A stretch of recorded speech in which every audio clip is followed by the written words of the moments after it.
Bon, bonjour à tous et à toutes. Good morning to everyone. It's an honor for us to welcome you today in our symposium evaluation initiative of the job situation in Morocco.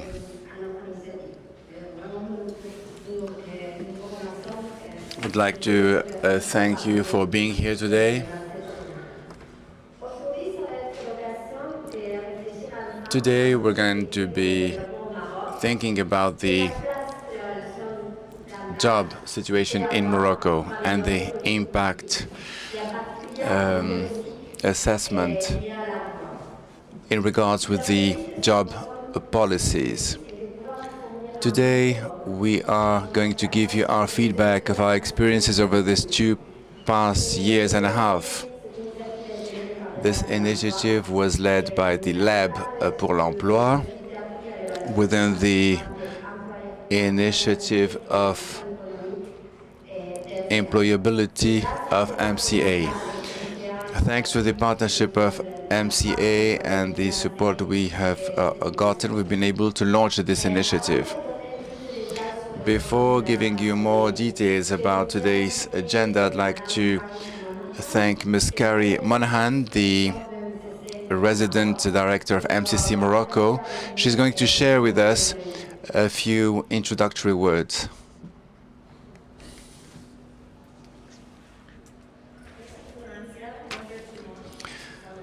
Bonjour à tous. Je suis vraiment honorée d'être avec vous aujourd'hui. Dear partners, I'm honored to be with you today in this symposium. There are 6 weeks before this partnership with the Moroccan government that invests in job situation, and all the things you've done is a concrete example of an innovative approach in a critical domain for the job creation for youth. We are quite optimistic, and we think that this cooperation will last and will have an impact in various sectors in our country. I'd like to thank you again, Forestier and his team of the Lab pour l'Emploi, a Change Account Morocco, for all your support to this initiative. I'd like to thank also our colleagues in our Ministry of Economic Inclusion and Mr. Inaoui from the Dean of the University Mohammed VI Polytechnique. Thank you so much for your cooperation in the sustainability of this initiative. I'd like also to thank the professor of Harvard Kennedy School, Lansa, researcher, DPAL and EPOD, and all the colleagues for their engagements to supporting the Moroccan institutions. The objective and the vision of the Millennium Challenge Corporation with the creation of Lab pour l'Emploi and MCA Morocco was to actually create a forum in order to meet the needs of the university with regards to policy making, in order to continuously improve the life of Moroccan people. We hope that all together we'll be able to connect the universities and the decision-making sectors, and we hope this partnership will continue in the future. This is actually the objective of this initiative, which is to pursue the continuation of this event after the end of the compact, end of 2023. We work on evidence-based information and assessment of our priorities, so we are honored to contribute to the strengthening of national capacities on impact assessment of political policies in the work sector, but also to make sure that assessment becomes a best practice in everyday policies making. We've been working together for a few years, and we're happy that Lab pour l'Emploi has been able to create various actions. One of them, the capacity strengthening of the evidence-based information through events and the use of evidence in the decision-making process. Second item, the rigorous assessment of policies impact in partnership with our institutional partners, and the organization of webinars, research seminars in order to, again, inform the decision makers. So we're convinced that all these actions that are complementary of Lab pour l'Emploi shall contribute to better adopt a evidence-based policy making for the benefit of job creation based on evidence again. So today's seminar is an opportunity to talk about the methodologies and to share the outcomes of this first works of Lab pour l'Emploi in Morocco, and to discuss the way we can enlighten the decision-making stakeholders. This sharing of experience can show how collaboration between public institutions and academic research centers in Morocco, but also in the US, can actually develop, and how this can inspire new collaborations in other sectors. So thank you again for your presence today. I wish you all fruitful proceedings today, and thank you so much for your partnership.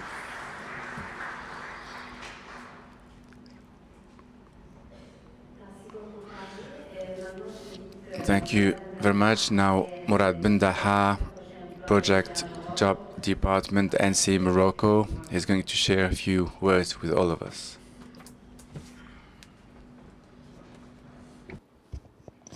Assalamu alaikum, bonjour. Assalamu alaikum, good morning, everyone.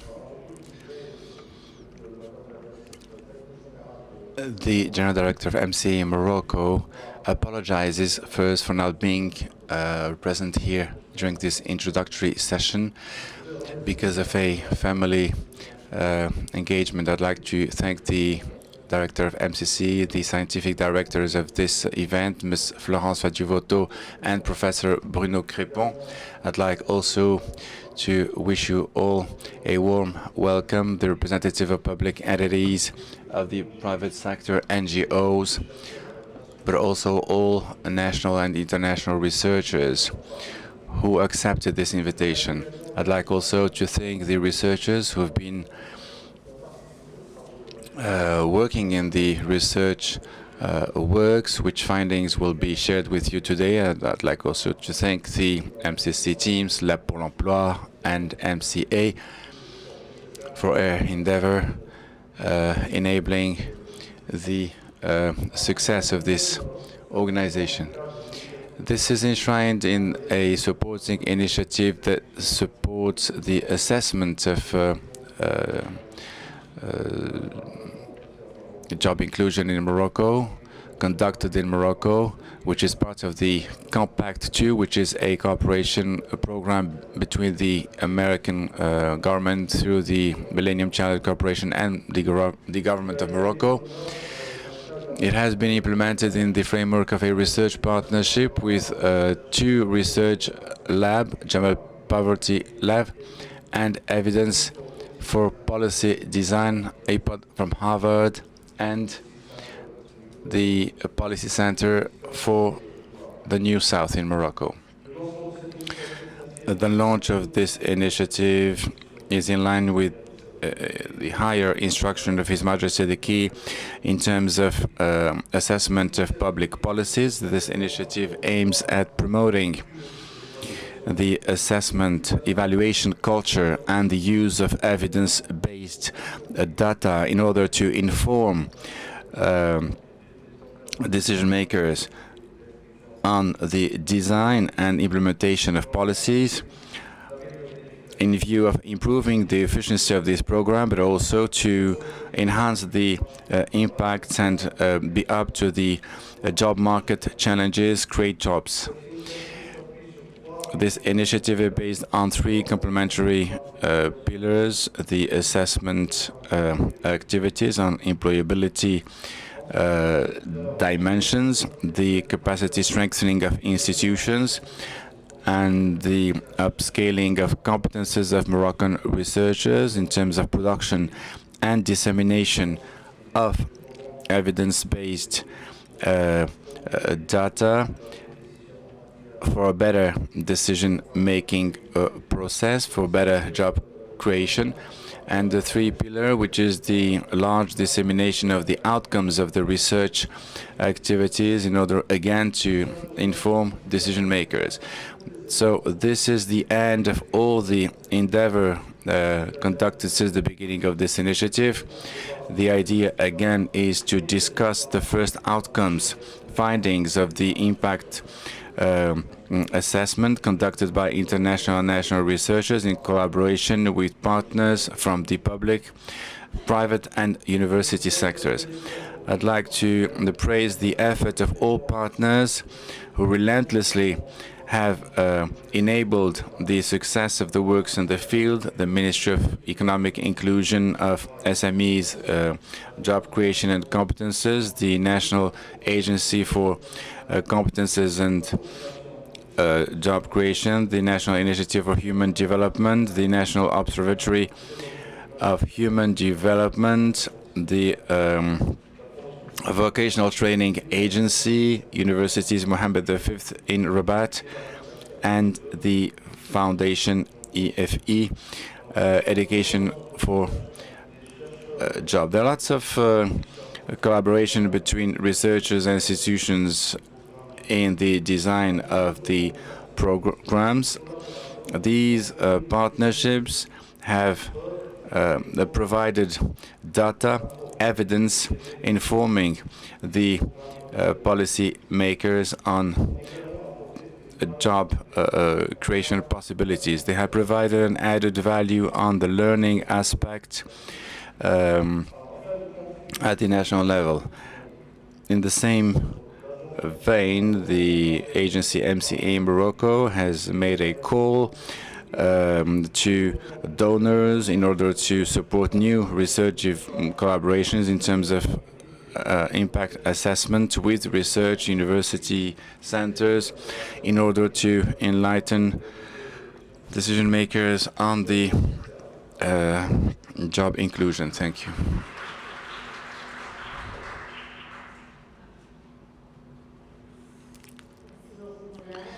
Thank you so much, Murad. I'd like also to seize this opportunity to thank all those who have been instrumental in the organization of this event and for all the works that have been conducted these past 2 years and a half. I'd like to start with MCC and MCA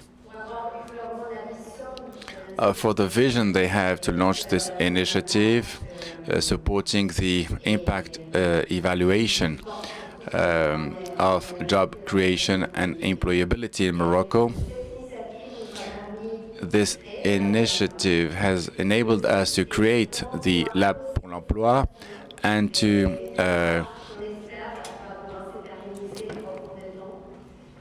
set the basis of a long-standing approach based on evidence-based approach. And more particularly, I'd like to thank the MCA team for the long-standing support throughout all this period in the identification of projects, but also to overcome a few challenges we have been facing since then. So thank you very much for all the things you've done, to all the colleagues of MCA.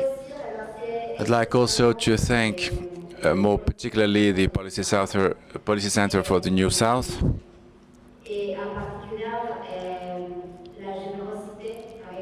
for their generosity, of Mr. Karim Lanawi, how he has welcomed us and how he's been supporting us these 2 years and a half. I'd like also to thank the teams of the Policy Center for the New South for their professionalism and for making our work much easier, and in particular also the technical teams, especially this past week, who have been helping us. without which this event wouldn't have been possible. So the Policy Center has been a strong partner, it's very generous, welcoming center, and has been instrumental in the organization of all our activities in Morocco. I'd like also to thank our partners. They are key stakeholders in the impact assessment activities.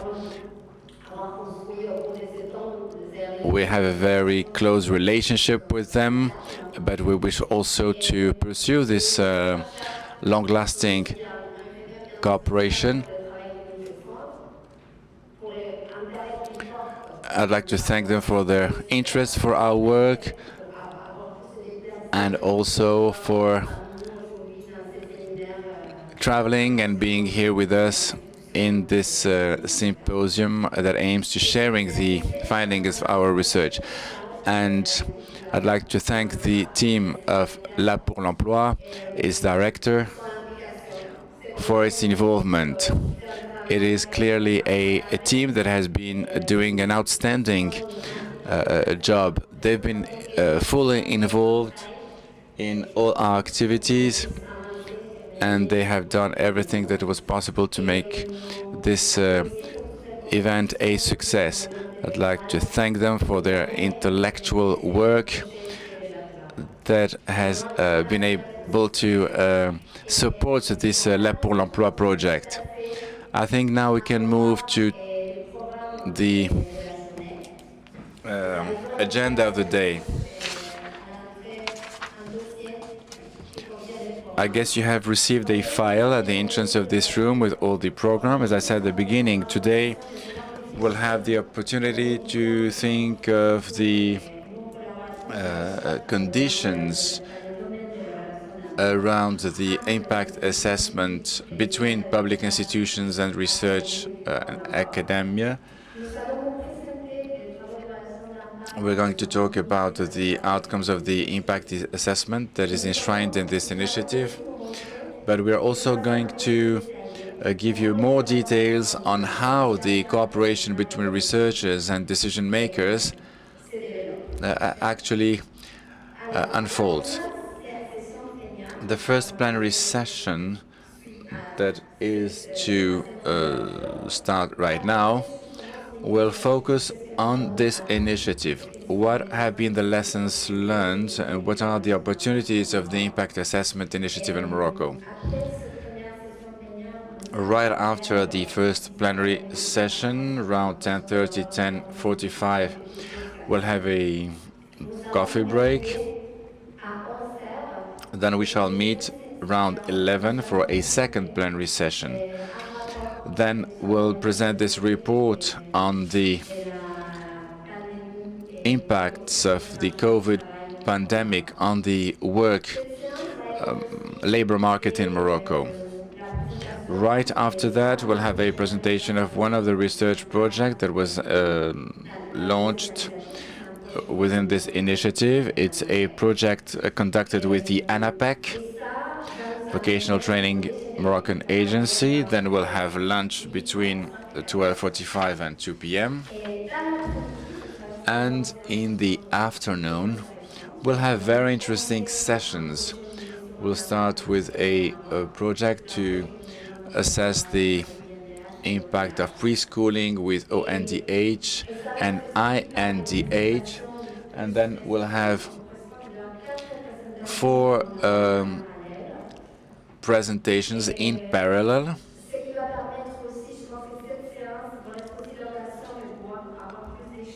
That's when we're going to have more exchanges, discussions with the research team. So I invite you right now to stay with us and to attend those sessions. We'll present 4 projects. The first one aims at improving economic inclusion of youth in Morocco in partnership with Economia. There will be a research team from the Mohammed V University. They are going to talk about salaries in Morocco and then experiments in this field.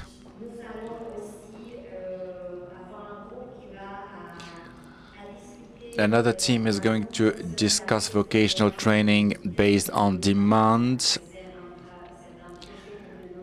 This is a project conducted with Education for Employment. So even though it's not related to the job topic, a fourth group is going to talk about the impact assessment started in 2006. It was the first impact evaluation done by GPAC on the effects of microcredit. This is an example of a long-lasting partnership, but what do we learn from this impact assessment? The closing session will be around 3:30, led by Mr. Karim El Ainaoui, President of the Policy of the New South, and Mr. Bruno Crépon, a professor at NSAE, and Professor Rema Hanna. But unfortunately, Rema Hanna was not able to come today, but she should be there at the closing session from the US. So thank you again. So I think we can kick off the first plenary session. I invite Kerry to join me here. Mourad, please stay with us here in this first session. And Bruno Crépon, also please bear with us and join us here in this first session.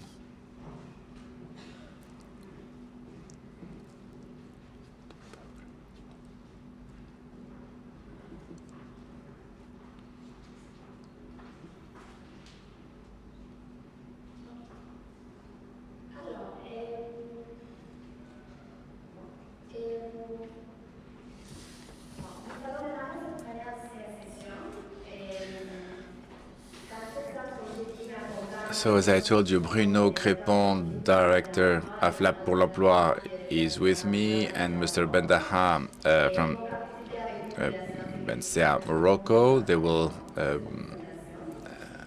attend the Q&A session at the end of this first presentation. The idea here is to share with you the opportunities, challenges of the 2.5 years of implementation of this policy. There are three main chapters in this presentation. We'll briefly talk about Le Lab de l'Emploi, its birth, objectives, and activities. This will be very useful since we are going to talk about the lessons learned throughout all the initiatives. The idea is to talk about the future of the Lab de l'Emploi. Le Lab de l'Emploi was created back in 2020 under the initiative of MCA Morocco in order to support the evaluation of job policies in Morocco. That was done in a particular framework. Various factors converged in order enabling the creation of this initiative. One of a kind. One of these factors are the following. At some point, we realized that there were various programs aimed at improving the work situation in Morocco, but the knowledge we had about its efficiency was still weak. There was this desire to know more about the efficiency of programs and labor policies in place and improve the impact on job creation. The second factor was the role of the new model of development as a driving force of job creation policies and its role on the evaluation of those policies. So these factors were strengthened by a particular context, which was the pandemic of COVID-19 and its economic consequences. So this has led to the need to improve and better assess the public job policies. In other words, there was a greater need to find solutions to pre-existing issues, but that became even more urgent. In this context, the Lab pour l'Emploi was born. Its mission was to support a policy making decisions based on evidence in order to improve labor market in Morocco. That was the first time when an initiative of that kind was actually created in Morocco, which aimed at a very specific topic, which was job creation. This very initiative, which was a very innovative approach, designed by MCA. Actually, there are lots of labs that are very specific. The MCA designed this initiative on the one hand, but it did it in the framework of a academia partnership, because if you want to work between MCA and the academia, we had lots of freedom in the designing and in the implementation of what became the Lab pour l'Emploi. In other words, we have come up with various elements and features that have contributed to the creation of this initiative. The second thing, it's a collaboration between two research institutions which have a common objective on the improvement of policy-making processes. We have this research institute of Haiti that brought an expertise, a broad expertise on the randomized evaluations that was recognized in 2019 with a Nobel Prize in Economy. And another institution, it's Evidence for Policy Design from the Harvard Kennedy School, which have a great expertise on the training of policymakers. The fact that these two institutions decided to cooperate in order to create Lab pour l'Emploi have brought up lots of new collaboration approaches. So we've had the opportunity to combine research institutions that are recognized in this field, which have a common vision, even though they have their own expertise. We've been able to merge both in the creation of Lab pour l'Emploi. There was another factor, the ability to work with a recognized local actor, the Policy Center for the New South, which enabled us to quickly start these activities. So what is done specifically to help creating this culture in Morocco?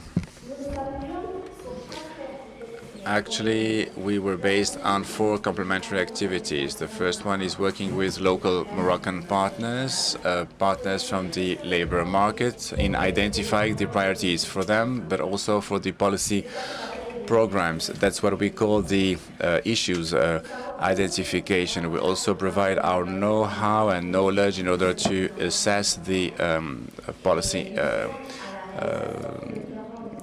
impact. And there is here a key aspect of the lab that was possible thanks to the partnership with MCA. We also got funds in order to support those impact evaluations. We also have shared lessons about what was done in the past in terms of impact evaluation. Things that were done already elsewhere in other countries, but based on the same issues identification. And this is key in terms of designing of public policies. The aim was to share the lessons with the decision makers, public decision makers. They needed to be aware of lessons learned already in other countries, and being able to connect these decision makers with experts in the fields they would be working in. Another component that was instrumental in our work was the capacity building dimension. We believe, and through our experience in Morocco, we believe that the use of evidence requires some kind of expertise. It's not something you can do in a fortnight. So there was a learning curve somehow, and we have designed a program that we have suggested to the public decision makers and researchers in order to encourage them to use evidence in the decision-making processes. All of these efforts that were made jointly or in close cooperation with our partners, always with the supreme goal to be able to inform the program in a relevant, useful way to our partners. We make sure that our assessment is aligned on the priorities of our implementation partners. We also ensure that the assessment be as much as possible mainstreamed within the activities of our partners, and we seek to create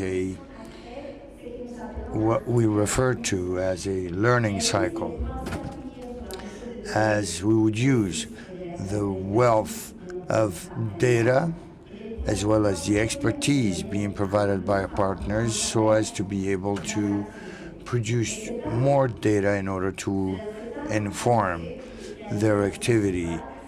It's not a punctual process, but it is rather a learning process in which we and our partners have embarked. Now we'll give you more details real soon. As you may see, our approach is a scientific impact assessment approach that is being implemented in close cooperation with our partners. It's not an effort that we can make alone. No, we absolutely need to cooperate with our partners in order to be able to implement it. And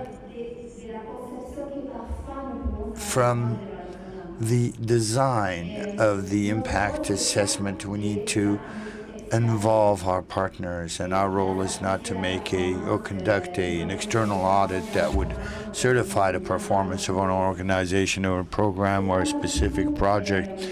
Neither is it a predefined service whereby you have to provide a service that is clearly termed, but it is rather a process in which we would be learning on the program that is being put in place and operate amendments, improve what we are doing on the basis of this learning process. So, what is specific to the employment or the job lab is to be operating as a not-for-profit research center with a network of researchers on impact assessment who are ready to cooperate in order to devise programs that would be useful to our partners. I hope that this has given you an overview on our approach and the way we work. And what I also wish to share with you in a brief way, succinct way, what is it that we have achieved ever since we created le Laboratoire de l'Emploi, or the Job Lab. Here you will have an overview, but I am certain that later on you will have the opportunity to learn a lot more with regard to what we've conducted during this period. But the timeline is rather brief, 2.5 years from inception to implementation. We were able to conduct 4 impact assessments, 3 of which are being conducted with the government, and we have also engaged 2 other projects with public bodies nowadays, and the 4 impact assessments are assessments that we had conducted with ONDH, INDH, with ANAPEC, which we'll be presenting today, and there is also another one that we'll be presenting today, but the other we are still working on with OFPPT. on alternative information or alternative training. So we have actually conducted a series of workshops destined to different auditions where we wanted to have the contribution of the public and other partners so as to assess this impact evaluation. So we've conducted a large number of symposia recently, whereby we had a very large number of participants, which underlines the existing interest in this regard.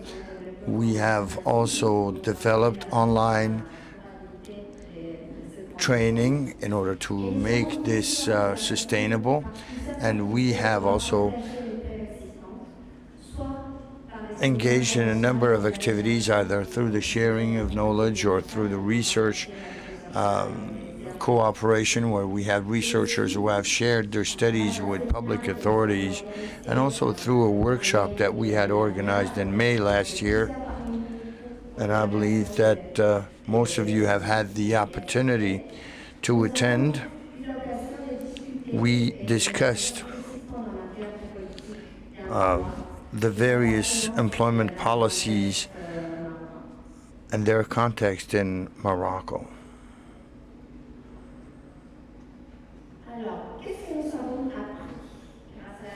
So what have we learned with regard to the assessment of this initiative and the impact assessment in Morocco? Now, with regard to this learning process, I would like to touch on the facts that our impact assessment approach seeks to implement this learning cycle, which will serve to inform the activities of our partners. And in this cycle, we would identify 3 phases.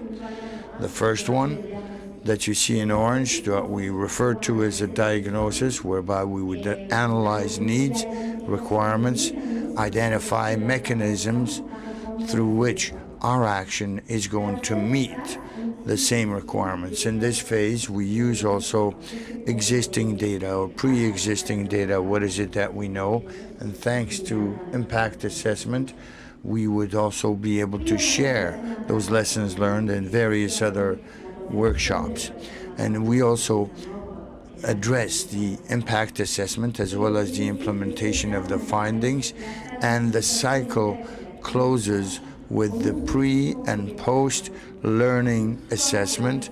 What is it that we have learned, either for the scaling of the programs that were assessed or for the consideration of such with regard to the future actions to be devised for the program.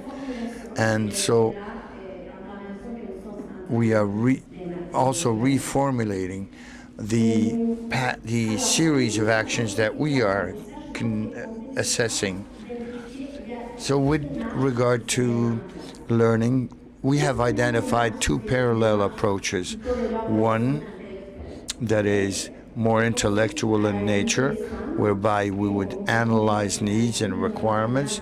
We have to listen to our partners so as to be able to meet their requirements and be able to identify with them those issues that were identified, so as to be able to address and solve them. It's a very important effort in order for us to be able to develop a useful impact assessment, because it is time intensive, and it's only through time and effort that we will be able to identify the proper impact evaluation.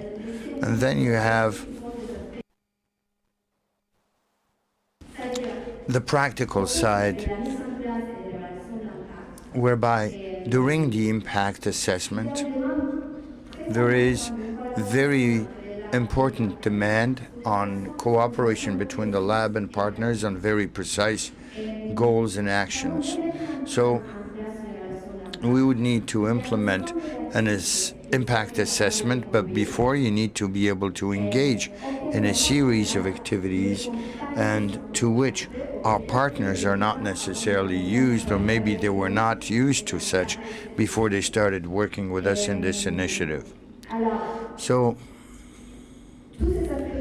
All such practical aspects are as important as, or even more important than the intellectual considerations.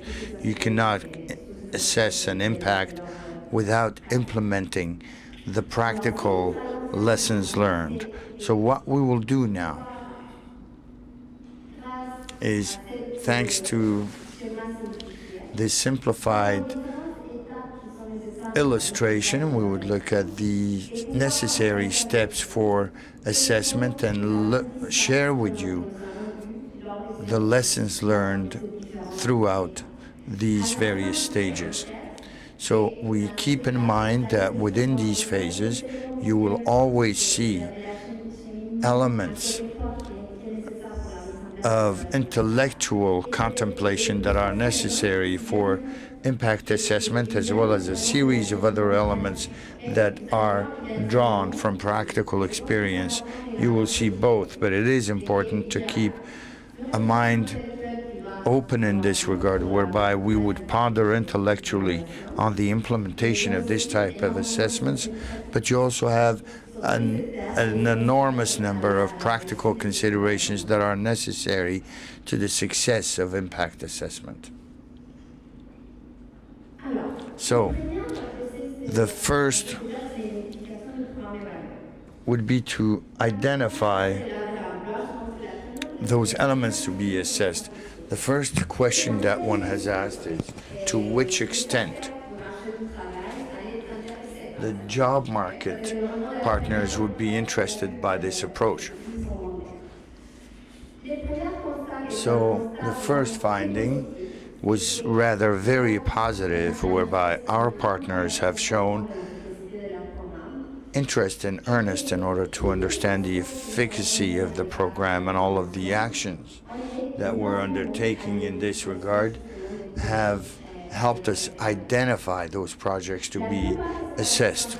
Most impact assessments that were developed would involve at least one partner from the government, which shows the importance that is provided to the will of the government to be able to assess, test, and innovate with regard to the policies to be implemented. Having said so, one should also take into account that this type of approach are somewhat time intensive in order for us to be able to clearly understand them, and also with regard to methodology, when one is asked to understand what is that we're talking about when we refer to impact assessment, what will be the elements at stake, and also what would be their practical implications. As I said, the fact that one works closely is very useful with such aspects, and I also believe that there is also a very important point in the identification of these elements to be assessed with our partners, is that the impact evaluation is not always possible to implement these impact evaluations. You have constraints, for example, the scale of the programs on which we are working, the fact that one needs to identify a methodology that could be used, and also to understand the feasibility of introducing this random percentage, and also the requirements of our partners. In most cases, we find that it is rather practical and useful to implement those evaluations, but it's not always obvious that we'll be able to answer all questions. Once we have identified partners who were ready to work with us, we also needed to identify researchers who wanted to work with us in these impact assessments. That is what we refer to as matchmaking, in order to find a match between partners and researchers who could be interested in working on this project. Here you have also a very positive finding, whereby we had identified a number of researchers who were interested in collaborating so as to develop this impact assessment. it was not as positive considering the context in which we launched this initiative for impact assessment, whereby the pandemic of COVID-19 had limited interaction between international and local researchers as well as partners. It didn't prevent us from doing what we wanted to do, but true, it has made our communication less fluid, and we will listen to a report that will be made this afternoon by local researchers, but it is an aspect on which we really wanted to emphasize our involvement in the way forward.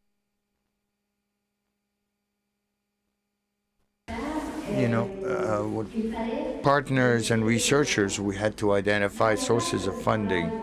So when we worked with MCA and MCC, we benefited from a rather unique support because the initiative also provides for a research fund to which various projects may apply for funding and implement these research assessments. And I believe that in this regard, there was also a way to implement this impact initiative rather quickly. And we used a rather unique configuration for these project designs. In the future, one should know that impact assessments are costly. Is that any impact assessment which implies data collection will be costly, and for the time being, I think that even if we see that impact assessment is viewed as very important, the funds do not always support the type of assessment one seeks. In other words, the funds that are devoted are very often insufficient, and our quest for financing, as we are doing today for these projects, we have reached out to donors. Morocco is in a unique position. It is not a developed country, nor does it have too low of a GDP. So Morocco is too rich to have access to a rather important number of funds that would serve to assess such impacts, but it is not at the point where these evaluation funds would be available to Morocco, and this is an aspect on which we need to work. So the message I wish to convey here is the importance that is conferred to evaluation in Morocco should gradually be supported by more consequent budgets that will be allocated to these activities.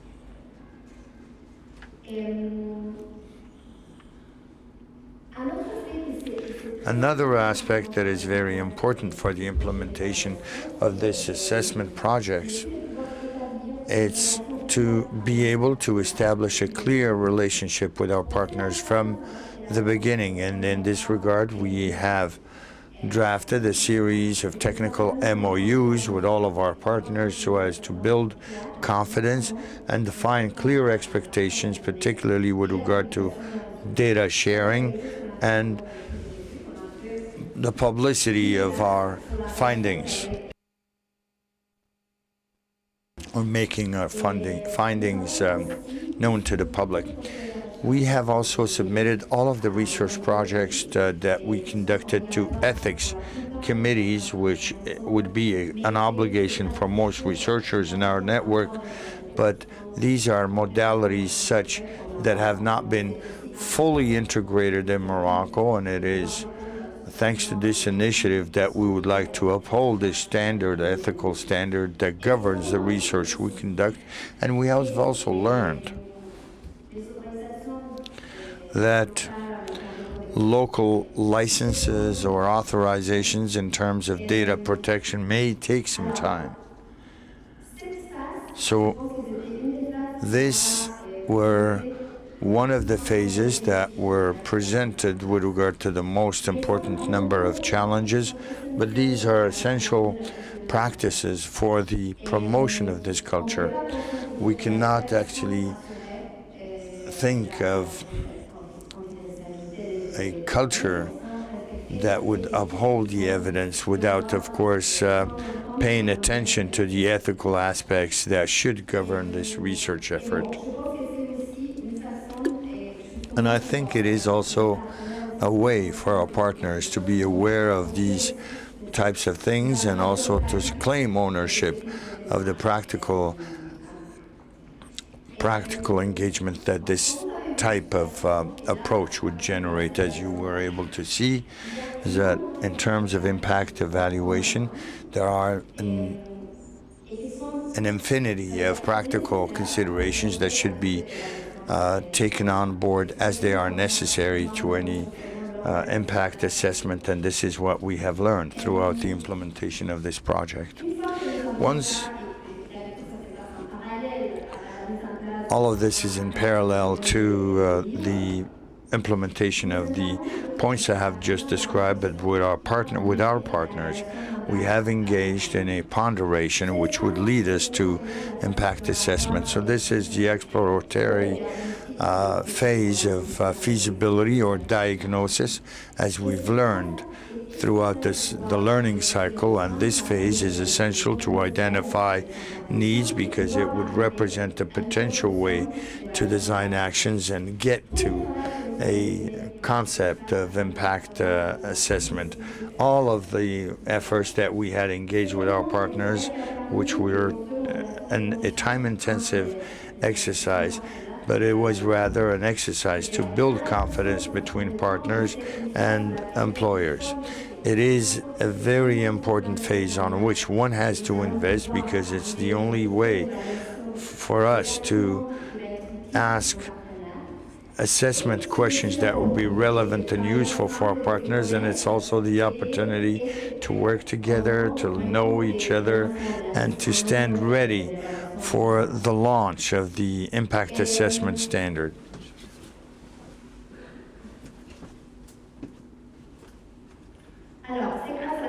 It is thanks to the exploratory phase that we got to designing the impact assessment, and how is it that such impact assessment, or most impact assessments, save and except for some, would involve data collection. Here we've partnered with firms, survey firms that have extensive networks in Morocco, who have helped us to collect a large number of data and also to help them align their practice in terms of various standards that do exist in Morocco, as well as VAPAL, IPOD, from foreign universities where our partners are teaching, which have enabled us to ensure or provide for data quality and assurance, and also to ensure the protection of all those elements of which I spoke. So it is part of this culture of impact assessment so as to be able to implement such devices. This you will see today. Once the impact assessment is implemented, we would start with the first phase, which would be data collection.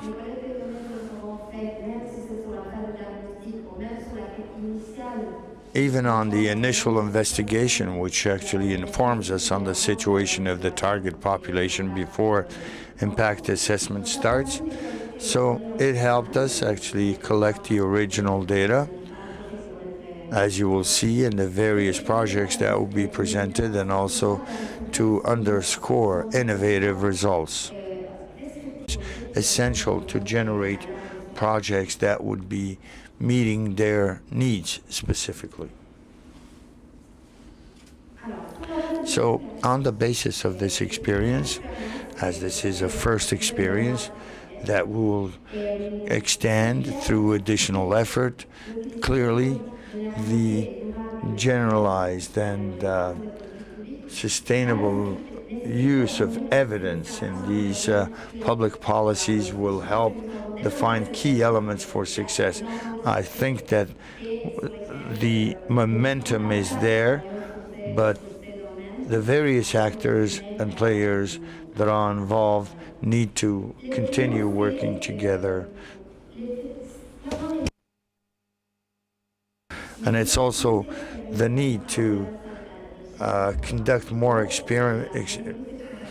experimentation so as to be able to introduce amendments to existing programs. And in this regard, we hope that the partners with whom we've developed such partnerships will act as role models for others.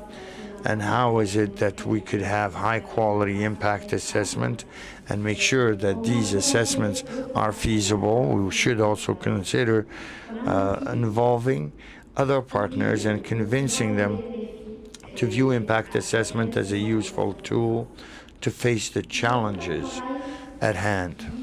There is a major effort that is required on data, on access, on structure, and on the possibility to match data from different sources, and also the need to continue build capacity either on the research side or on the side of the implementation of such impact assessments along with decision makers.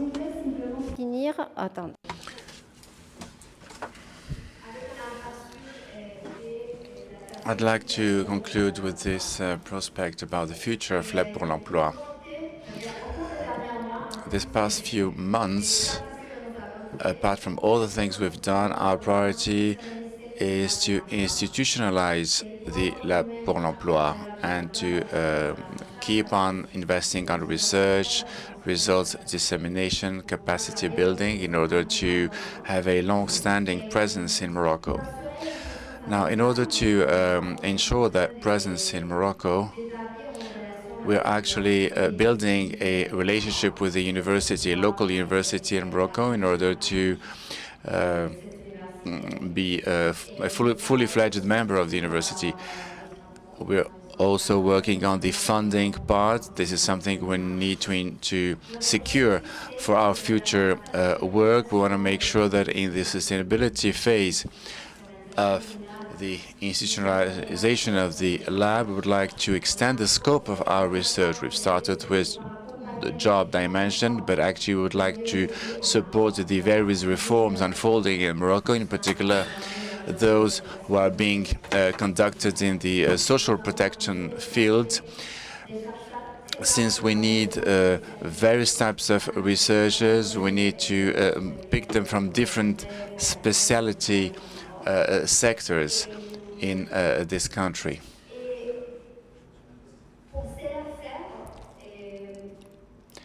So to do so, we would like to promote partnerships with governments. We need to build solid governments with governments in order to support research activities and make sure that this work is relevant, since its aim is to inform decision-making players and disseminate public policy decisions. As I said at the beginning, what is crucial is to being able to invest in capacity building. So thank you very much. I hope it was not too lengthy. But this will be the right time, I think, for a Q&A session with my colleagues Bruno and Murad.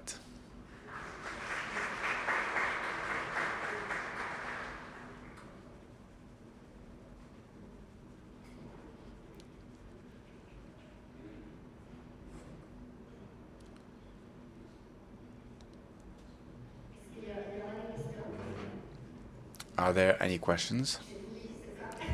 Did I say it all?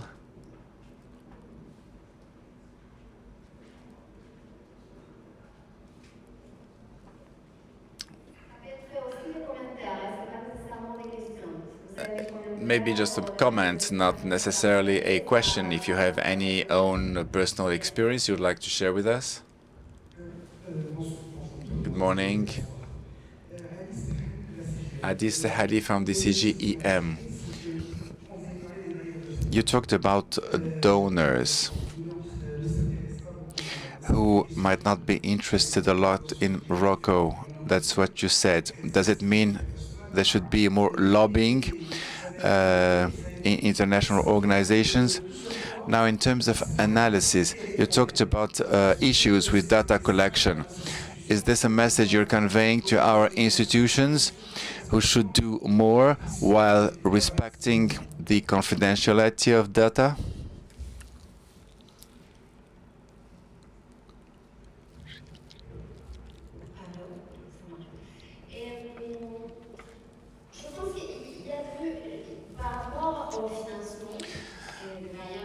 Regarding the funding part by the donors, there are two aspects.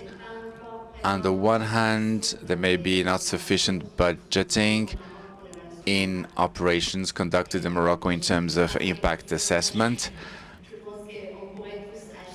And this is a field where we could all do something, and this will increase in the future. And there's a second aspect. It's a deeper dimension. The evaluation done by organizations are more at an international scale, not based on Morocco. And the priorities, of course, are done in the less developed countries. On the first part, this is where we can do more. We can do some more lobbying and make sure that this type of approaches of assessment can be introduced. Now, regarding the second question, I think it's actually related to the genesis of this initiative. I guess Morocco has done significant progress in the protection of personal data.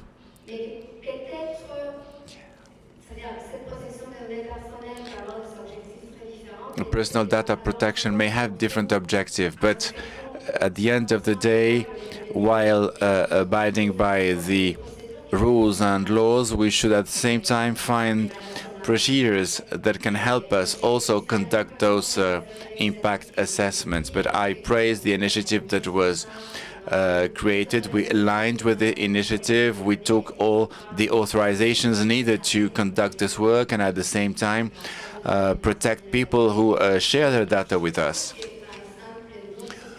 I guess in our case, that was the first time where a survey was conducted and was dealt with by the commission in charge of personal data protection. This can also be done at a university level at some point. Maybe there, mechanisms could be, let's say, more flexible, because there are ethics committees, that ad hoc ethics committee that would be more adapted to this kind of approaches. Thank you, Mr. Safhani, for your question. Regarding the access to funds by the donors in order to conduct assessments, the fundings are based on research protocol rules. Those protocols are a bit more complicated to implement, and that's why the access to funds is a bit more complicated. But this experience, the present experience, has shown the interest of it, that there is possibilities to have access to donors' funds in line with what was done within the framework of this initiative. Now, just to balance what Florencia has just said, I would say that, yes, there are some issues, difficulties to have access to funds, but a considerable effort was done by our institutional entities that have enabled us to have access to data The same goes for authorizations by the CNDP. I would say the time was more a difficulty, time to get an authorization, because when you have a project, we have timelines limitations. We didn't have time enough to make sure the processes were finished. We've started 2.5 years, and this coincided with the COVID pandemic. So you can imagine all the difficulties, the efforts by the institutions in terms of adaptation and resilience. But I have to say, as project director, that in terms of data protection, the essence was made. We do not have all the required data. We didn't have sufficient time to understand and deal with all the data, but at this point, yes, we've been learning a lot. There's still a long way to go, but I think that lots of data were actually shared and used. So I think we've answered both questions, but I'd like to make a comment now, maybe at the end of this session. On the same vein, I'd like to say something about funding. There's something very complicated in terms of funding. It's what we call core funding. As you may be aware, in the activities that we have carried out, there are lots of activities that are like organizing trainings, disseminating the outcomes of research. So all these type of activities are very difficult to fund. But we were lucky since we got the MCA funding. And thanks to this funding, we've been able to carry out all the activities that are critical if you want to create an evidence-based culture. Now, in the field of research, that was feasible and possible. It's not always easy in Morocco, but we've been able to do so. We have been able to fund research projects. Now, that was more complicated for all the other type of activities, and that's what we got with the MCA funds. Now, there are two types of data, the administrative data on the one hand, and survey-related data. It's very important to use both data for research purposes. These data are based on objective measurements, on facts, and at some point we realized that we have preconceived ideas about things. So data is key to identify the real issues. And that's why we need also at the same time to protect the data. The data are individuals, so we've got to have the right structures to do so. Humbly, I can say that we have highlighted the importance of the data, and that has enabled us to show how important it was to share this data and to clearly talk about all economic issues.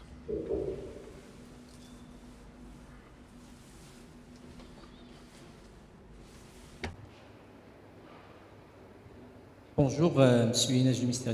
Good morning, Najim from the Ministry of Finance. The question regarding the lessons learned and opportunities of this project, the institutional dimension.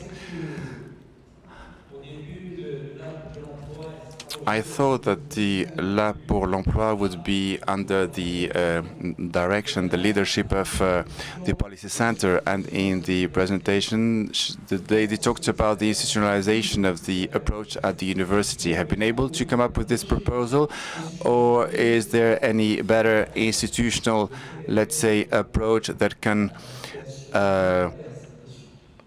come up with a more adapted solution to this matter?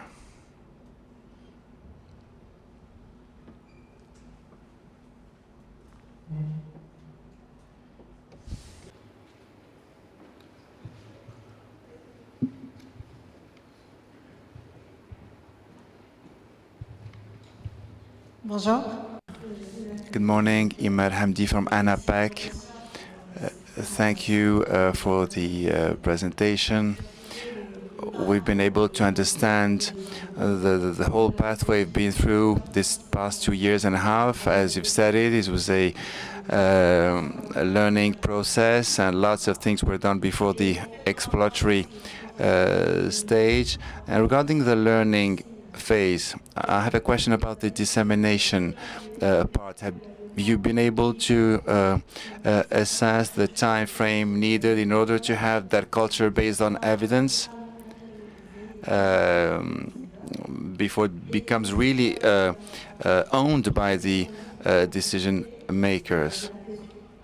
And then regarding the second question, the institutional framework of the impact assessment, you talked about the university, academia, in order to disseminate this evidence-based culture, but I think it would be interesting to have a governmental-like structure, an institutionalized approach of the impact assessment.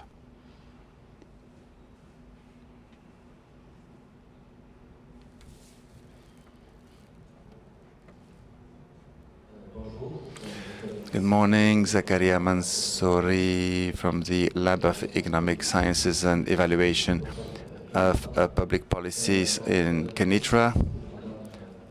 I have a question to Florence. In your presentation, you talked about the strengthening of partnerships at all levels, individual with institutions and the academia. But I think that you've forgotten the academia. Don't you think it would be useful to have partnership with research labs, but also with PhD students who work on public policies assessment, and also to strengthen that assessment dimension within the students' population?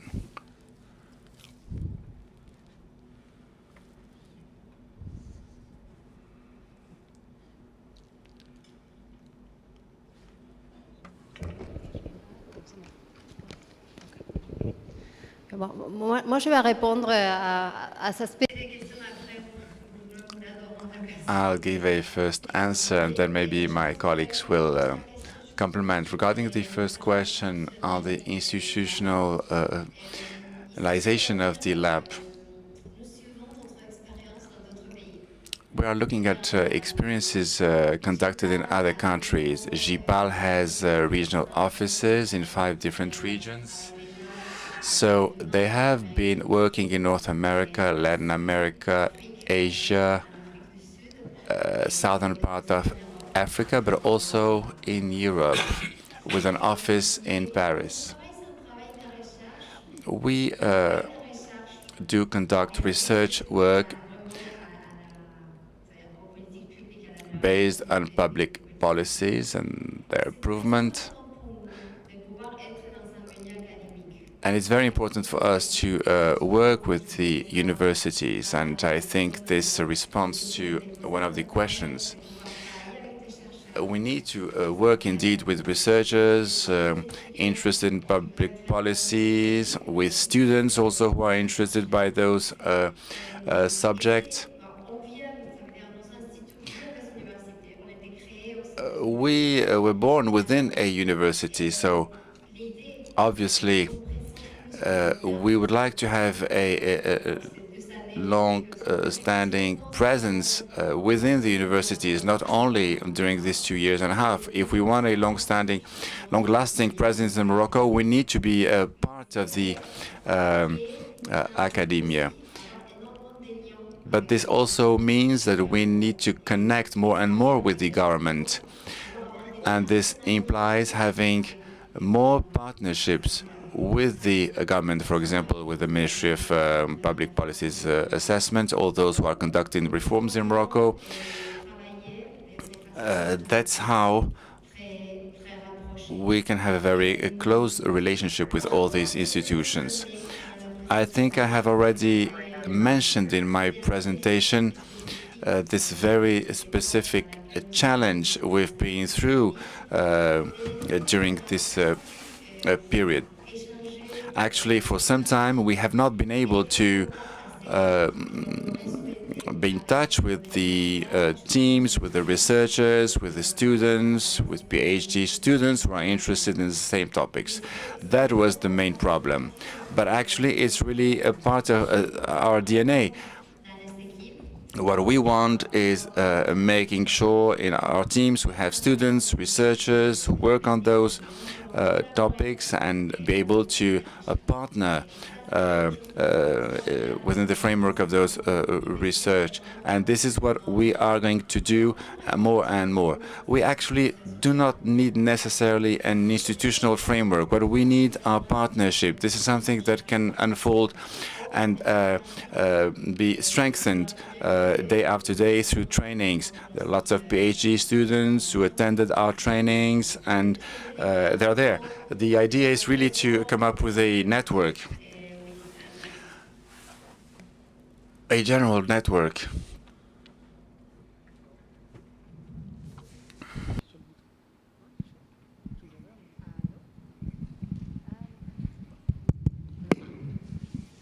Mais c'est ça, c'est vraiment. Yeah, this is it. This is one of our main objectives.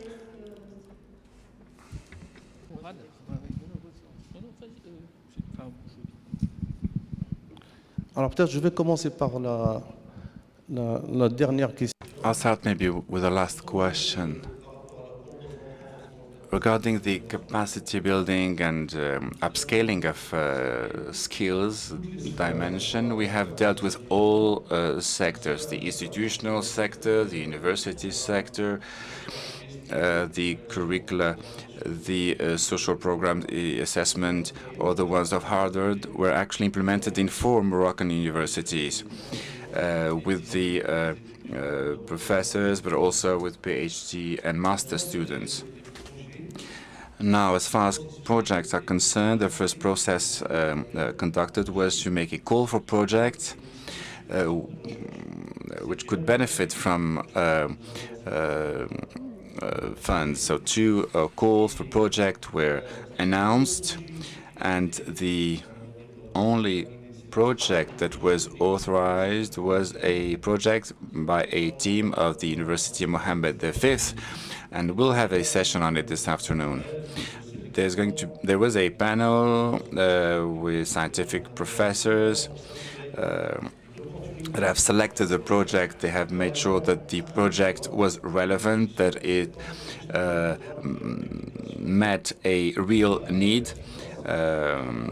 We made sure that this was based on scientific research, but actually we did not receive so many projects from Moroccan universities. There were 2 projects. One was selected, and the second one, I think, from the team of the University Moulay Smaid from Meknes, which was not selected for the aforementioned reasons. Now, regarding Iman, the dissemination of the findings, we've made sure that were actually disseminated, that evidences were disseminated. But now I fully agree with you. To what extent this data, this evidence, can actually influence the decision-making process, and that is a relevant question. This is something we'll be discussing later on, because I think it's one of the main lessons of the whole process. Now, regarding the sharing part, I mean, the very essence of the project is to institutionalize, or to at least implement a framework that can enable research partnerships, and not necessarily just institutionalize something.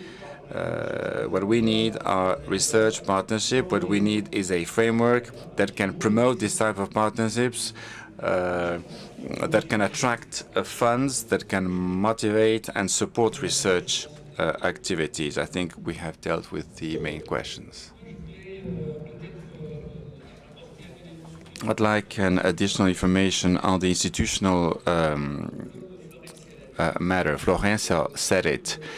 We've been following the model of Action Lab development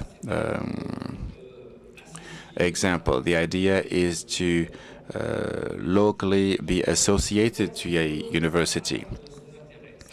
Why is it relevant? Well, for different reasons. The first one being paramount, it's the independence, being independent. This center has professors that are connected to Poverty Action Lab, and there's one rule. The rule is the following. The people must be from the academia, they must be researchers, they must have their main remuneration from their research work, but also people from research institutions that are not academia. These ones, they cannot become associated professors. Why? The idea is to make sure that the outcomes are fully independent before being published and disseminated. This also leads to scientific articles that are published and reviews by peers, and this is a validation process that makes sure that the research outcomes and results are based on rigorous scientific evidence. And this is really crucial for us. It does not mean that in parallel or simultaneously there may be other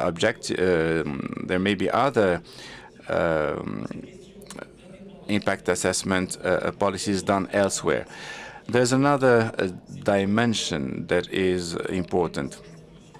When you're working in a university institution, you are within an innovative flow of ideas, a new current of new ideas. It's incredible to see how the university comes up with new innovative ideas, new assumptions that questions constantly previous historical models, and actually that's how knowledge builds up. The academia helps you make sure that you integrate this new flow of ideas that provides a new light on the new designed program. So that was the institutional part. Now, regarding the partnerships with Moroccan researchers, I would say that really this is what we would like to see more. And indeed, if there was an issue, it's because of the COVID period. But now it's up to us to be proactive. If there are people interested in the academia to come up and work and participate in the new projects, you're all welcome. We'll be delighted to welcome you and work with you, because we can learn a lot from this type of collaborations. The question now of Mr. Ihnesh, why Lab Emploi would be hosted by the Policy Center for the New South. Apart from the arguments that were provided by Bruno, it's also a matter of a time frame. You know that MCA will end its activities in a few weeks. We would have liked this institution to be hosted by a public institution, but you know, this process is quite time-consuming. We do not have enough time, so that's why we accepted that proposal. We thought it was relevant, but it does not mean that tomorrow or after there will be more developed partnership with other public universities. I'd like to thank you all for this chat discussion and invite you to have this coffee break right now. And I ask you to come back at 11:15 in the room for the plenary session on the labor market situation and its impact on households after the COVID-19 pandemic.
peux descendre, moi je vais descendre comme ça, c'est ça.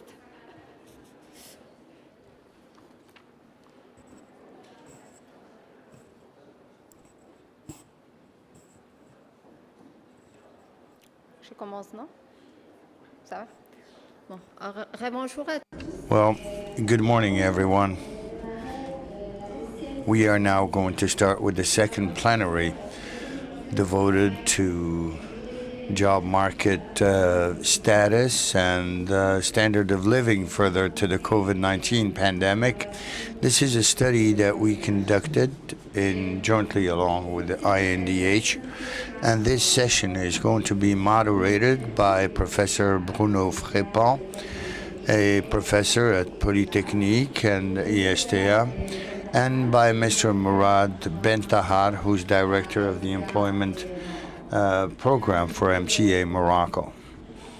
I would invite Murad to take the floor and moderate the session.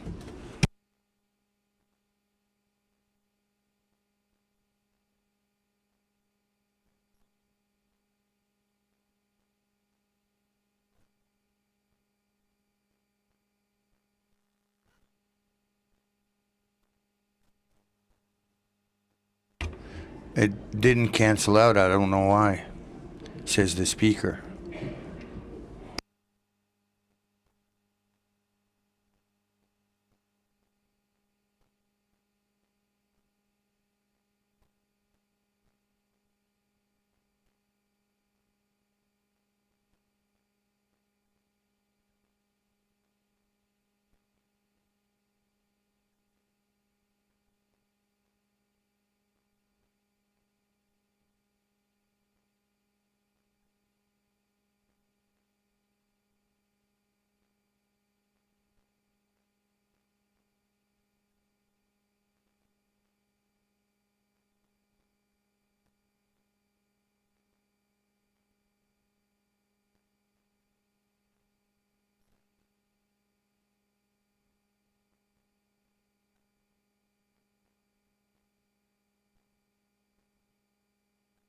Well, good morning again.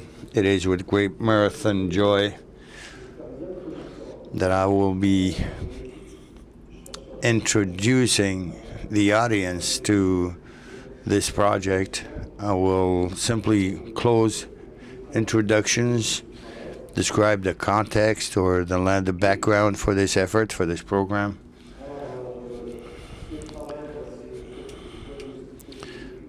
It pertains to diagnosing the market conditions in Morocco post-pandemic in terms of standard of living and new conditions for access to the labor market. This effort is the fruit of a partnership between ONDH, because it thankfully provided us with databases, longitudinal databases on households, as well as the JPAL and the Kennedy School of Harvard,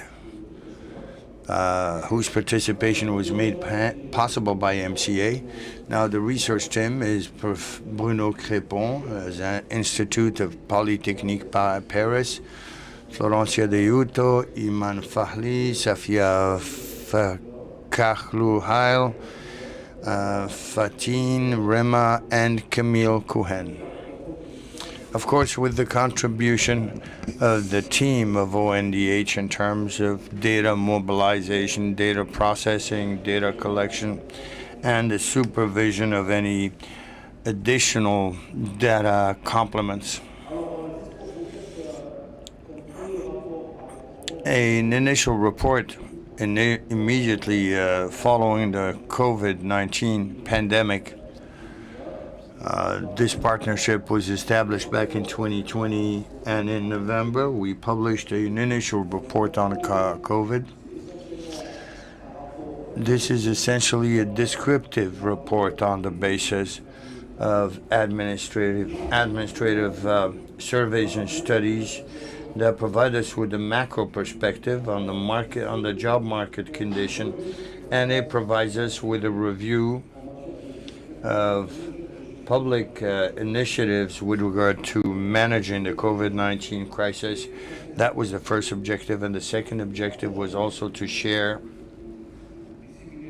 and disseminate lessons learned from the international or the experience of the international community, notably in terms of government-sponsored measures as to the job market. So, before COVID hit, the labor market was experiencing deep changes and structural changes that would impact both on the supply and demand.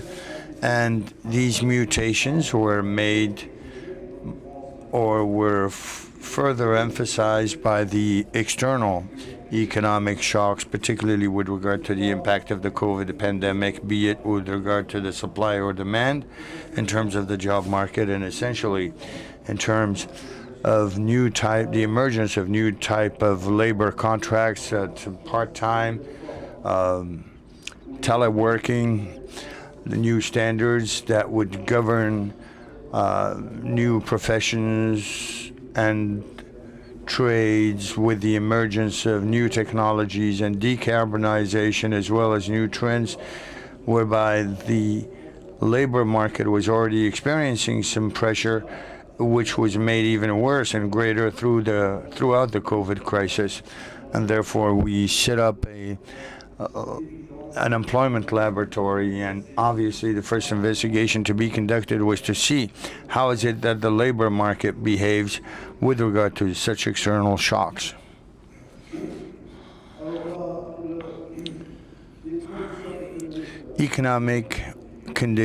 Current economic conditions were made sharper because of the existing pressures in terms of increasing informal jobs, unemployment, vulnerability, and the discouragement of young would-be workers, and also with regard to the participation of female participation on the job market, who would proportions that were tremendously low prior to COVID and that had continued to grow. And therefore, this partnership was put in place so as to put to good use the historical data of the panel, but we had two ways to go about it. The first one was to conduct job surveys which command a greater effort and whose statistical power is not to be questioned. It benefits in terms of covering a very broad baseline, but it doesn't capture any changes in episodes because it is an instant data. And so we could actually, we were able to get a pseudo panel in place, but it was not easy, particularly as we were working under a tight budget and under pressure in terms of time. So we had to reach out to ONDH that has panel devices, and that provided us with longitudinal household data. So we had already data on 2017, 2019, and then we needed to have a third wave so as to obtain longitudinal data and capture the changes in behavior, the changes in condition and in jobs. Well, the difficulty for any effort of this type, any statistical work in this regard and pertaining to the second option, the two main difficulties encountered pertain to the size of the sample. Even the panel sampling plan would allow us to craft this statistical instrumentalization, but in terms of the deadlines, we couldn't broaden the scope of this complementary data collection. The second difficulty was the questionnaire. The questionnaire had to be delivered to households, and it deals with poverty, vulnerability, human development. There were some questions pertaining to the job market, but they do not go in depth. And there are also other considerations that are not made within this type of device, so we had to rework the questionnaire to graft new modules by adding new questions that deal essentially with the job market, and also by asking retrospective questions since we didn't have the historical data of the new questions that were asked. So this is for the background, and considering the constraints and all those elements I have mentioned, so we chose to go in the second direction, which seemed to be most relevant and appropriate. Now, the goal of this effort was to shed new light on the issues of job market, standard of living, in a context of important shocks that have impacted on both the supply and demand on the job market. So, from the beginning, I must say that this is not an instant statistical framework or that it would be retrospective normally, taking into account unemployment and other investigative elements that would provide us with more powerful statistical findings so as to implement, to highlight or evidence the major traits of this job market. So it is much more an effort with the added value that it would provide you with a qualitative appreciation on the behavior of individuals and households, and also qualitative analysis so as to describe trends, trajectories, the differences in situations caused by such changes. So it is a much more qualitative effort so as to provide you with quantitative elements, but in no way, shape, or form does this effort pretend to be statistical powerful so as to compare employment indicator versus indicators that are generally generated by statistics that would expand on a broader span and with a greater level of representativity. So the goal is to shed new light on the behavior and the change of and situation and condition of individuals and households. Also provide you with an insight on the standard of living of households.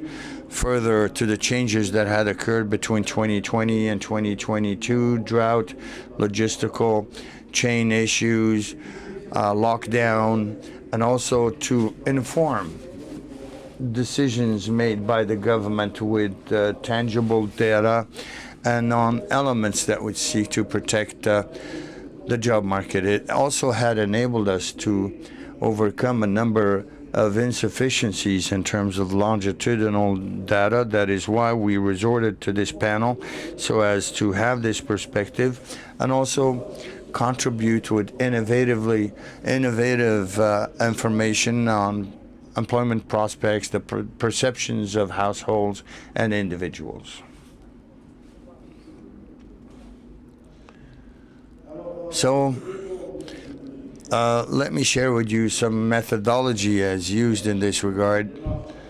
The approach was to make use of longitudinal data that are available for the years 2017 and 2019, hence prior to the COVID pandemic, from the household survey, and then conduct a complementary investigation so as to have the situation in the post-COVID period, and therefore it would allow us to have a broad perspective while keeping the shocks at the center. I would go back, of course, to deadlines. We were not able to hail the entire wave, so we had to do or survey a sample of 3,600 households, or approximately 15,000 individuals, with a representativity rate at the national, urban, rural areas, and also for broad or large regions. So since this is data for from the panel. The weighting coefficient, both horizontally and longitudinally, were applied with tremendous rigor so as to transcribe this representativity at all levels nationwide.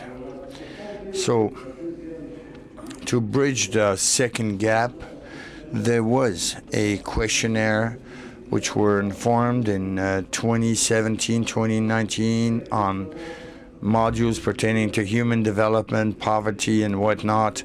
And then we grafted a new series of questions, particularly on behaviors observed during the pandemic, as well as the qualitative elements such as the desires and aspirations of job seekers, search effort, and satisfaction. Let me here just share with you some methodological elements so as to clearly define the range of this effort, which is far more analytical in nature, and in no case can it be compared to indicators from other statistical research programs. I now give the floor to Bruno so he may speak as to the findings. I'm very happy now to share with you the findings of this survey. It has been for us a very instructive endeavor, since we've learned lots of things when we conducted this exercise.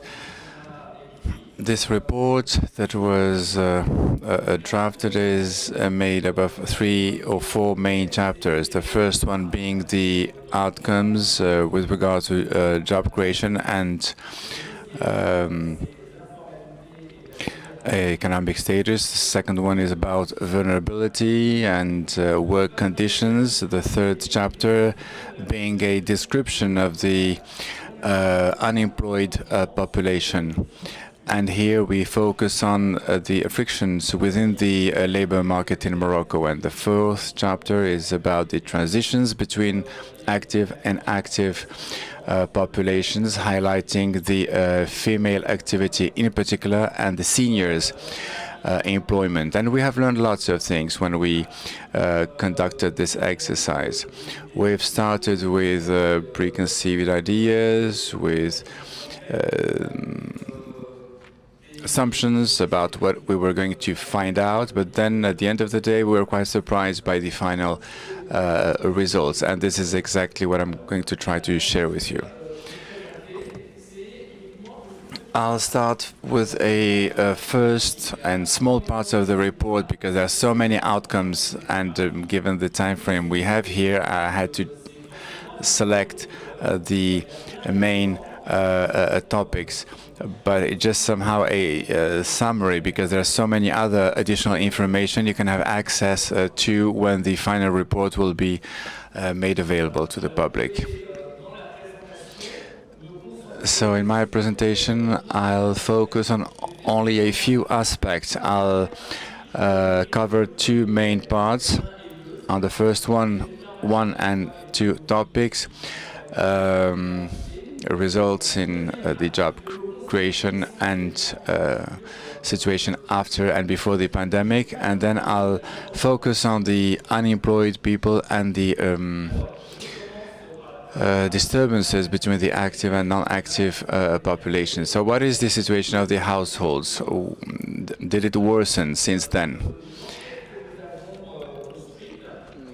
So in this survey, we've been able to measure the unemployment rate according to the International Office of Labor. But again, we were not interested by the measurements of the employment levels. We would need so many other surveys, not only ours. We wanted to focus on the trends, on the change, comparing the pre- and post-pandemic periods, before the pandemic and in 2022. And what this graph shows is the evolution of the unemployment rate rate between both periods. When you look at the whole population, the rise of the unemployment rate amounts to 2%. So at the end of the pandemic, we had a little increase of the unemployment rate. And you have a breakout of the sample, depending on the regions. When you look at the age, when you look at the gender, when you look at the urban or rural areas, you come up with different results. But in all categories, we have rises everywhere. So this unemployment rise has hit the whole population. Sometimes some sectors of the population were more significantly hit by this rise, just as in this graph, young male people where the rise was amounted to more than 9 points. So this is the situation. The employment labor market didn't recover from the pandemic since. We thought there would be a shock, but then the shock would be absorbed. That was not the case. The effects of the shock are still there. We have been able also to identify the type of jobs and the various dimensions related to informal labor. In our survey, we asked the question to the people, do they have a contract? Is it a written contract? Are they subscribing to the Social Security? Are they independent? And if so, if they're also registered. So here again, we didn't want to measure informal labor in Morocco. Once again, to do so, we would need more comprehensive surveys. We just wanted to give a general picture at a specific point in Morocco and to highlight one of the most important issues. Most of the informal labor dimensions are dimensions that are indeed very present in rural areas, but also in urban areas.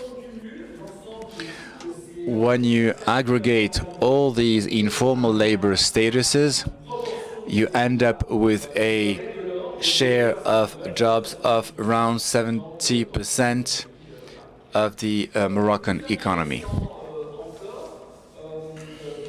More interestingly, we've been able to measure up the share of informal jobs amongst the initial new jobs. The outcomes are shown at the bottom of this graph. Regarding the new contracts, new jobs, 72%, which shows that there is no reduction of informal jobs,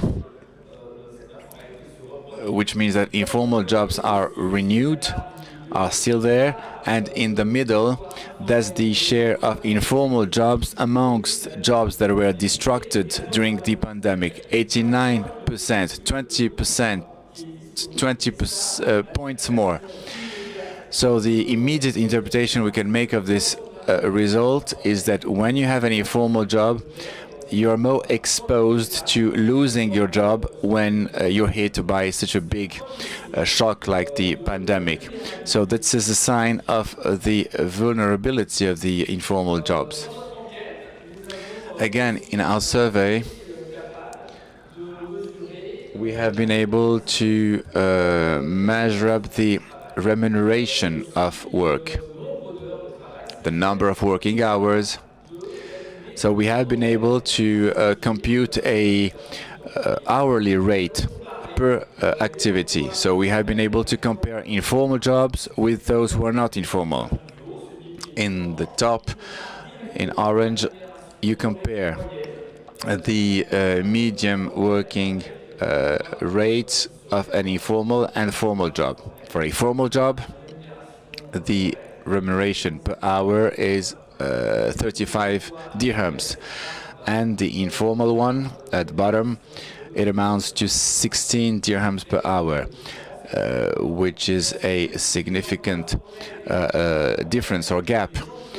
Of course, the people who have those jobs are not the same. So you can compare things where all the other features are the same when you take the same age, same experience, same diplomas,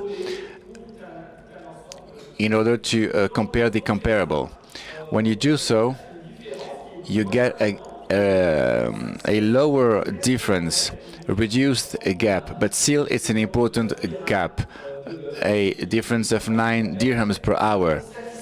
Statistically, it means something significant. When you conduct the same exercise with the levels of remuneration, and here again, when you correct this remuneration, when it's weighted, then you get a gap of 1,400 dirhams per month. And that's also a feature of informal job, precariousness. Whenever you have an informal job, you get less remuneration, even though you have the same age, same diplomas, etc. Another important feature, vulnerability. This, I mean, in the previous slide, you could look at it through the possibility of losing job, but in this case, in our survey, we have also interviewed people and we asked them whether their remuneration dropped and whether this reduction was of more than 50%. And here again, we've been able to compare the share of people which revenues dropped depending on the sectors, if it's a formal job or informal job. And here again, you see the difference in the blue graph. Whenever it's an informal job, 50% of people stated that their revenues dropped, and 20% said that their remuneration dropped by 20%. When you look at formal jobs, this share is much lesser, 25% only, compared to 52% said that actually the remuneration dropped, and the share is only 9%. So 27% of difference. This reflects again the major vulnerability of certain populations. Just as in the previous slide, you can compare the comparable, taking groups with the same features and characteristics. So there's a difference of 18%. Again, that's the gap between those who lost remuneration. And this is associated with informal jobs. Vulnerability that is to be added with the previous slides results. There was another question raised to everyone about their financial situation. We have looked at the share of people who declared a deterioration of their financial situation. We have a 42% of households who say that their financial situation worsened. When you compare this figure with the one we had previously before the pandemic, thanks to the ONDH surveys, the shares are lesser, 15% in 2019. This means that there is a great part of households who declare that the situation, financial situation, worsened. Now, when you ask households why their situation worsened, you have different types of answers, and one of them, that's what you see on the right-hand side, the price rises. We were expecting actually different answers. We thought that the unemployment and loss of a job would be the main reason of it, and because of the COVID, a disease and its consequences. But actually, these dimensions do exist. 25% of households say that losing a job is the reason behind, but disease is only 5%.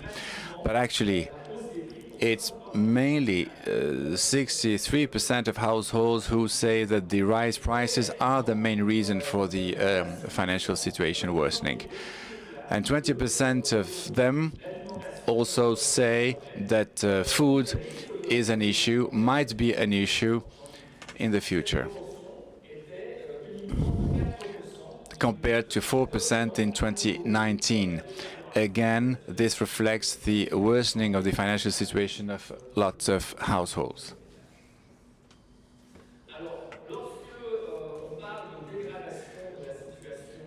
So, when it comes to financial situation worsening, we think in terms of aid, support, and how the aid have been distributed. The aids called Tadamoun here in Morocco were designed. Now we wanted to see whether those and how these aids were actually given to target populations. In order to do so, we have created an index reflecting the assets of each household. We have a list of assets of each one of them, and then we ask them whether they had this asset or not. And that's how we've been able to aggregate all the data and measure that index that would say whether they have sufficient or not enough assets. This is very close to proximity tests in countries where similar aids were given. So ex post, we wanted to see whether there was a correlation between this wealth index, assets index of households, and the receiving of this aid, Tadamoun. And this is what you see on the right-hand side graph. We've broken down the population by in 5 parts. In each one of those parts, we have looked at the share of households who got the Tadamoun aid. And as expected, we got an interesting result, since the share of households who have the aids is even more important in the lower part. 74% of people said that they did receive the Tadamoun aid, compared to 17% only in the fifth line, where the index is much higher. Again, now on the left-hand side graph, you have the share of households who said that their financial situation did worsen since the beginning of the pandemic. And here again, we look at the share depending on their situation in each one of those lines. And the share is even more important in the lower lines. And dependence is much more marked, since in the first line, the share of people who declared having worse financial situation amounts to 27% compared to 50%. So this reflects the wealth situation of a household, and the result says that this could be the impact of the aids, in particular in the first line, that is associated with distribution of aids, since the amount of aids was 828 dirhams per household throughout the whole period.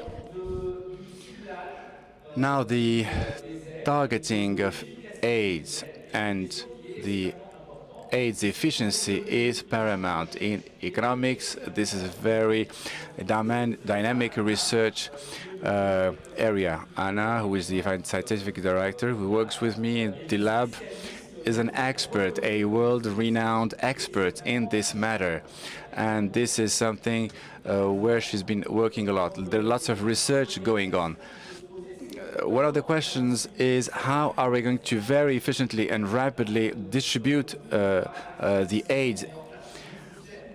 You might think of the right system during 5-6 years, but sometimes after a shock, you've got to very quickly distribute aid to targeted populations. So, for instance, here, artificial intelligence was used, telephone, mobile connections were used to identify those more at need, and to distribute very quickly all those aids simply through digitalized monetary transfers. So I'll move on. Now I'd like to cover the second part of my report, unemployment and frictions in the labor market in Morocco. As we've seen in the first part, the unemployment rate in Morocco was significant and worsened because of the pandemic. Now the question is, who are those unemployed?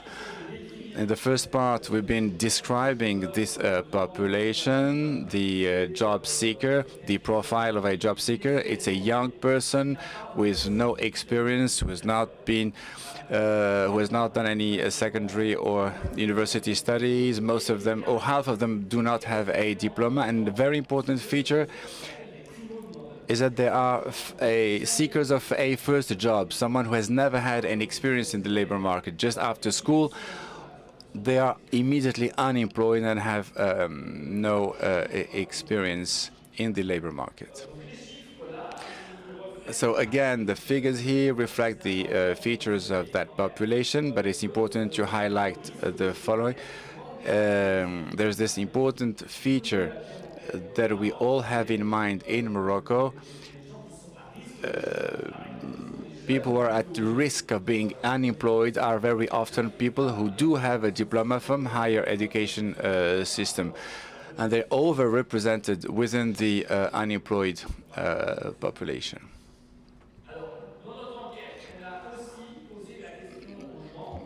There was another question raised in this survey. Why do they think they are unemployed? And here 18%, the three first columns, 18% of them say that they're unemployed because the businesses they were in stopped its activities, or because there was a reduction of activities in their business, and this is not something that we were expecting. When we designed this survey, we thought that most of them would say we are unemployed because of the effects of the pandemic, because the businesses shut down, or because activities were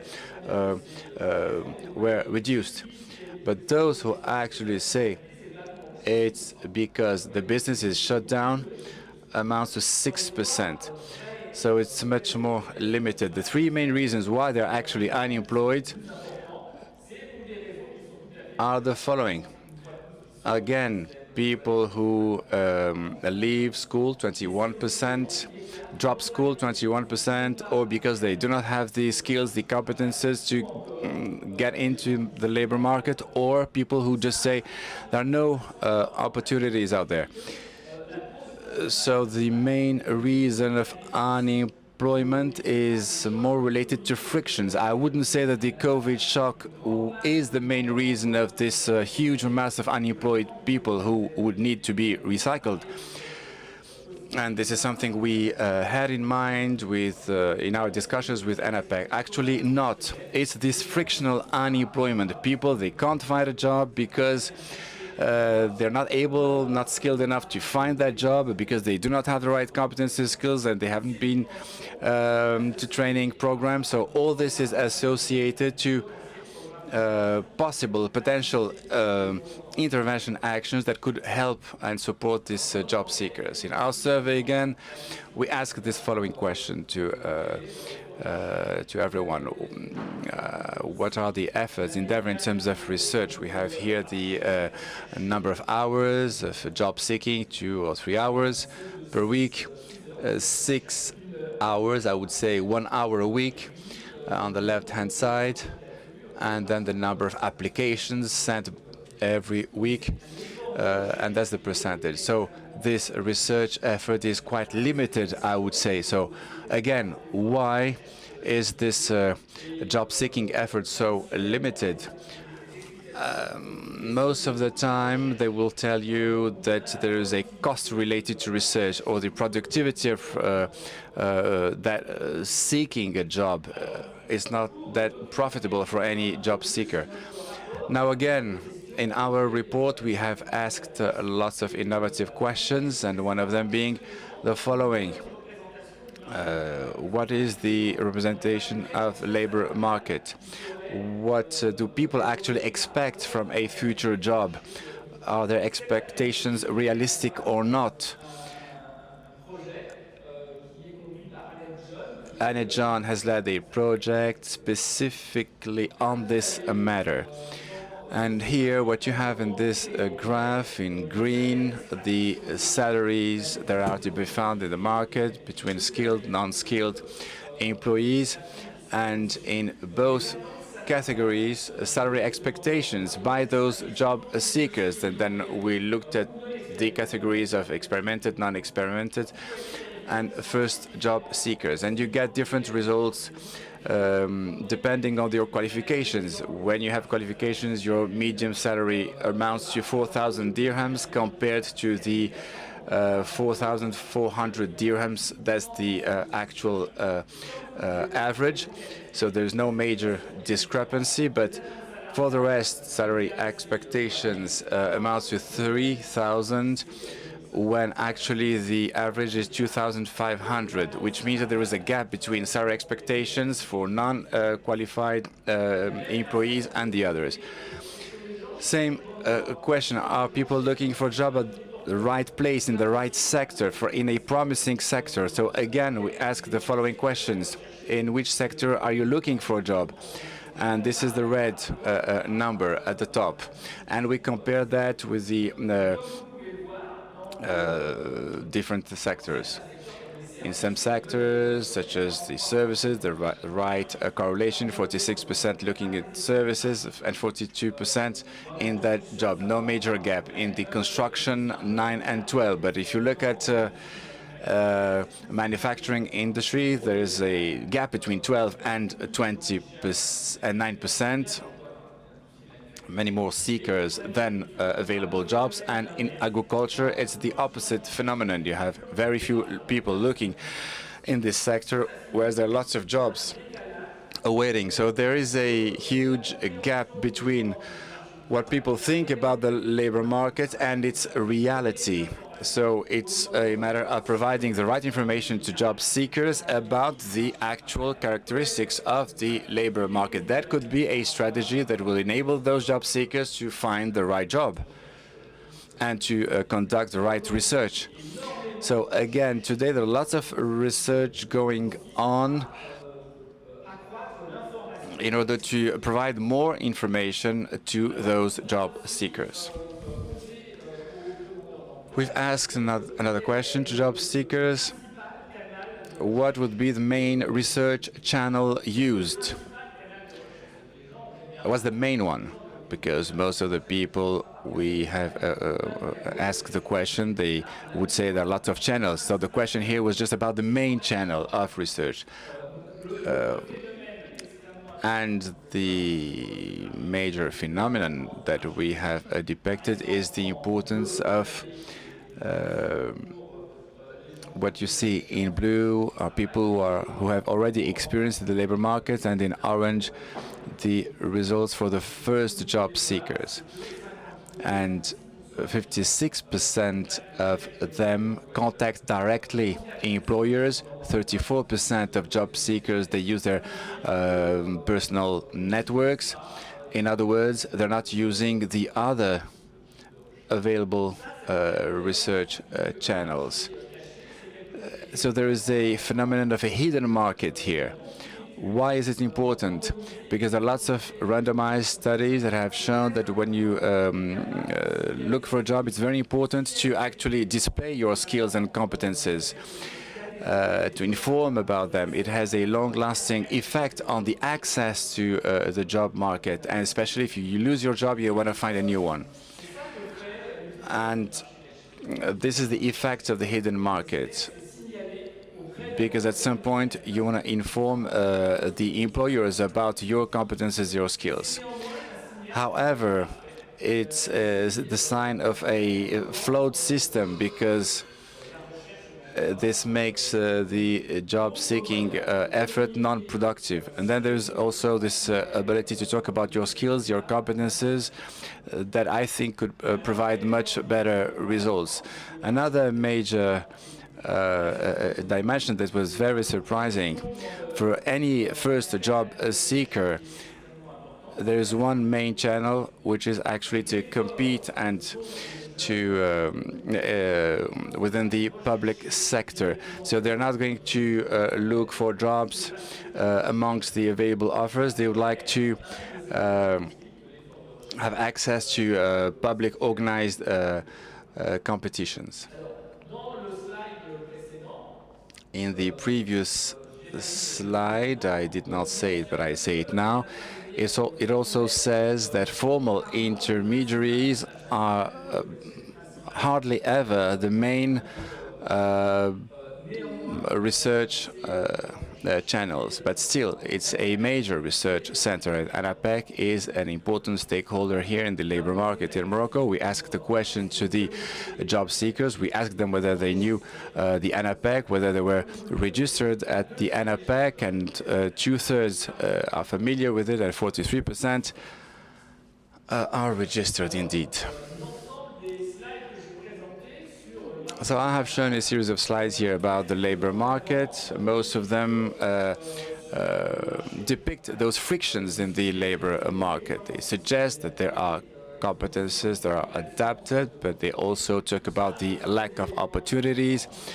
These are major factors that are parts of the employment aids policies in order to upscale, upgrade their skills and competencies, to better integrate the labor market, to help them better communicate with the potential employers through certification of skills.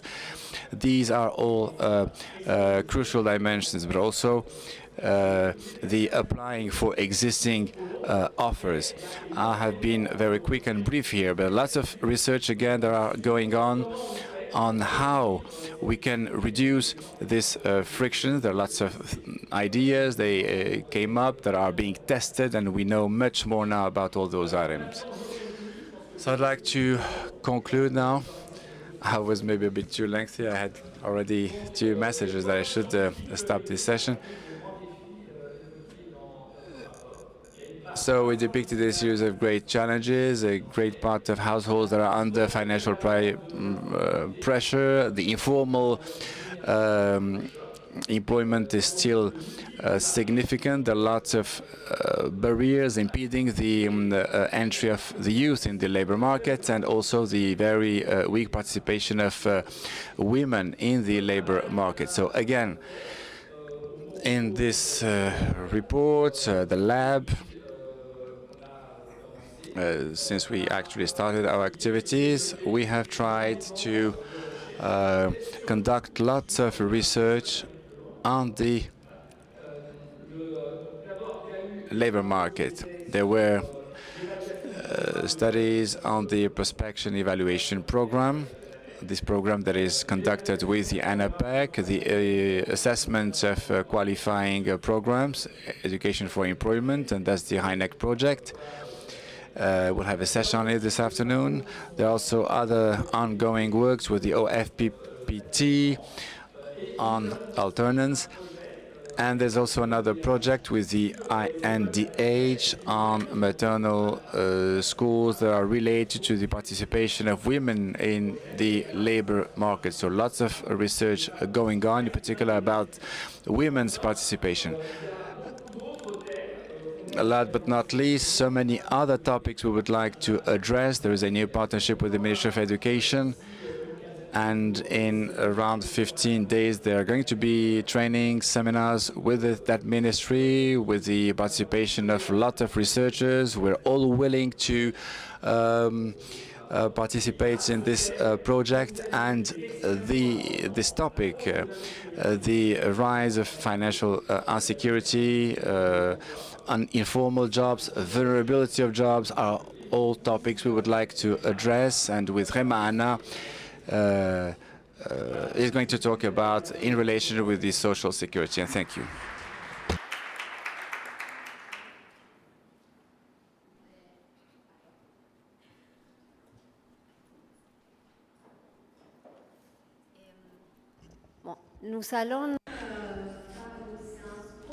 Well, this session is going to be brief. We'll have a very short and brief Q&A session, and I would also invite you to go to both our speakers during coffee breaks or during the lunch break if you have any questions. So I believe they will accommodate 2 questions, no more. I would like to thank you, and thank you, sir, for making this very interesting presentation whereby you raised many issues. I represent the University of Hassan II in Casablanca. Obviously, during the initial phase, you have many intuitive findings where you would use conclusions that were similar to those of the High Commissioner for Planning in 2012. So we can see actually clearly that the situation remains the same in 2022 versus 2019. I have a question with regard to the shock on the supply and demand sides on the job market. I can understand the shock on the demand side where companies are experiencing a drop in production and therefore in less jobs being available. But in terms of supply, was there any abnormal increase on the supply side further to the pandemic? The second question pertains to informal employment. So that we consider a job to be informal when it's in a production activity, and what about the informal employment in formal production industries? The status of workers in those companies where they get to work. And with regard to the pandemic, I have a question, as we were faced by the same issue. It's the combination of the pandemic effect as well as to the war on Ukraine and drought. Because 2022 was a year of recovery, but the momentum was broken. So how do we manage actually to distinguish between the pandemic impact and other types of external impacts? I've seen 48% of the population that had benefited from the Tadamon Solidarity Fund, and 40% have suffered financially. So those who have benefited have a number that is greater than those who have suffered. So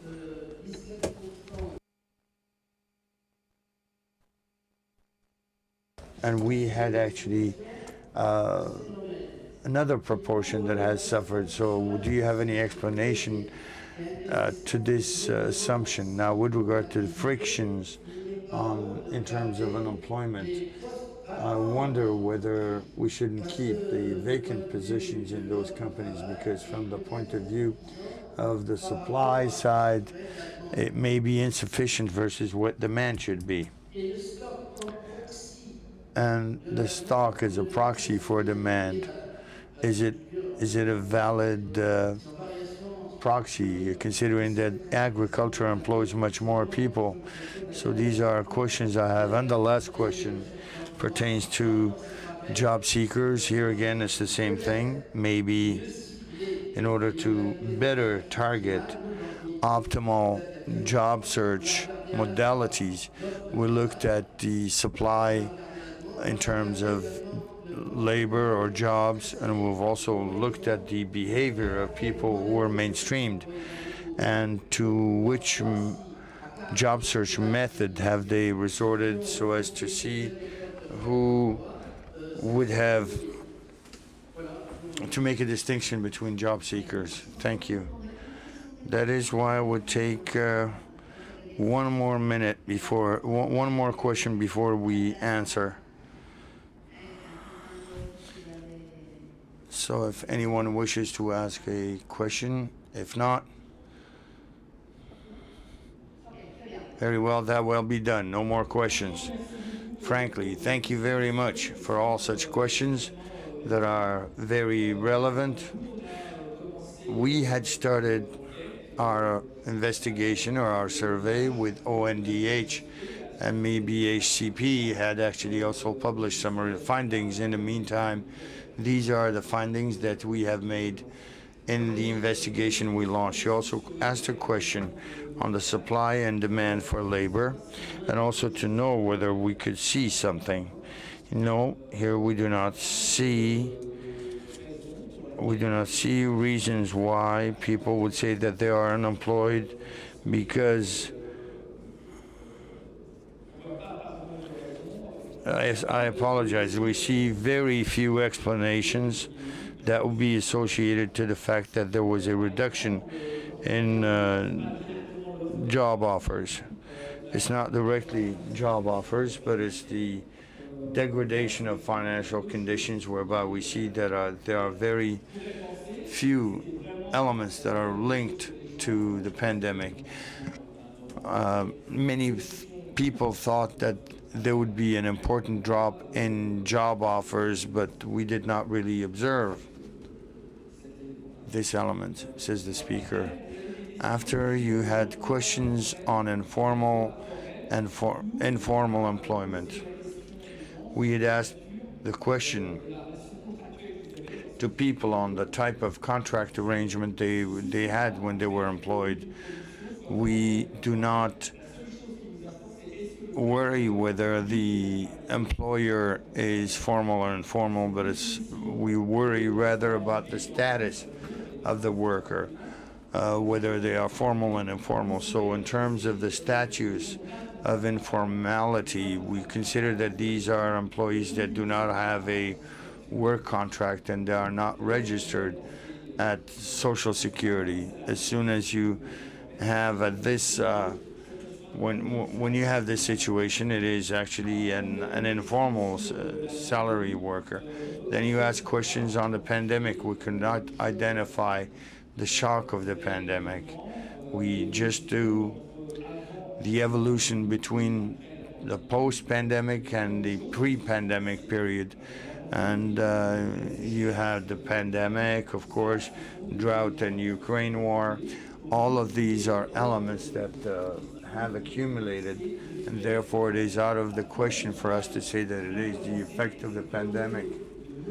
However, the will to measure the evolution of the job market was linked to the fact that it was linked to the pandemic, and the pandemic has doubled other shocks that accumulate in the effects that we measure.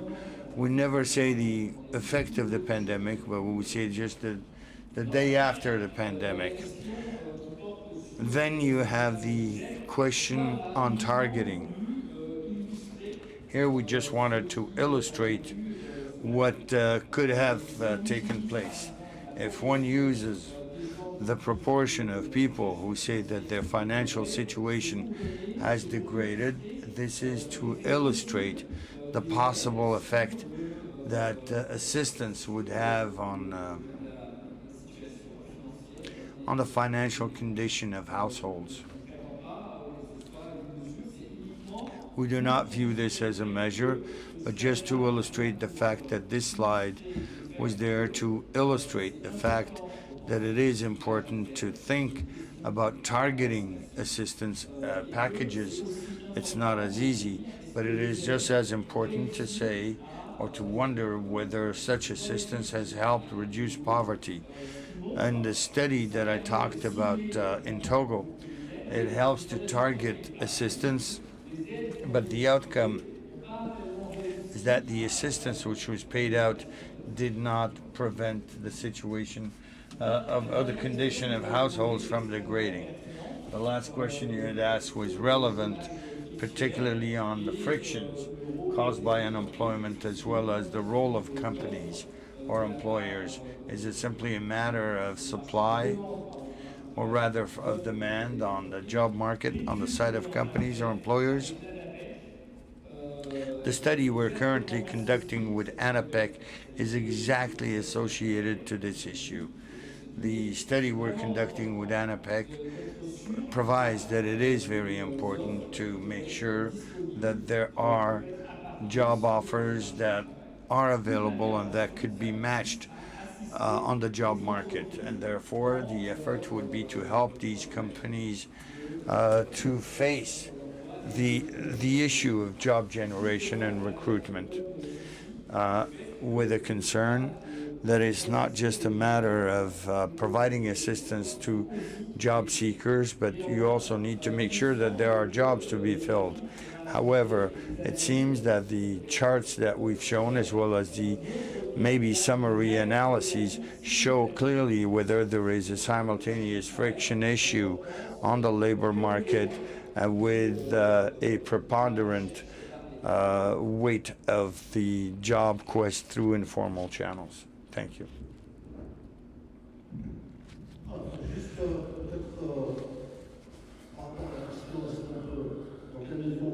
Now, with regard to the question, to which extent could we actually refer the COVID impact to other consequences, I don't think that this effort be able to emphasize or to relate to the effect to the shocks. I said already that the labor market is already experiencing some changes prior to COVID, and then you had COVID, you had the war, you have a series of events. I believe it is a recommendation to move forward, but with regard to the questionnaire of the household panels, our support has enabled ONDH to avail itself with a good questionnaire with specific modules on the labor market. And I believe that on the next campaign, we will have information available so as to answer. But I believe that there were interesting results that were shown by this effort, particularly in terms of behavior, which do show the gains in efficiency on the labor market and the transaction cost between players, employers, job seekers. Everything comes at a price tag, and therefore even the government, how do they actually advertise their vacancies? But I believe that also public authorities should make more efforts so as to publish the services they provide and support also a networking and act as a bridge between job seekers and the job market. Thank you very much. We will now start the third session.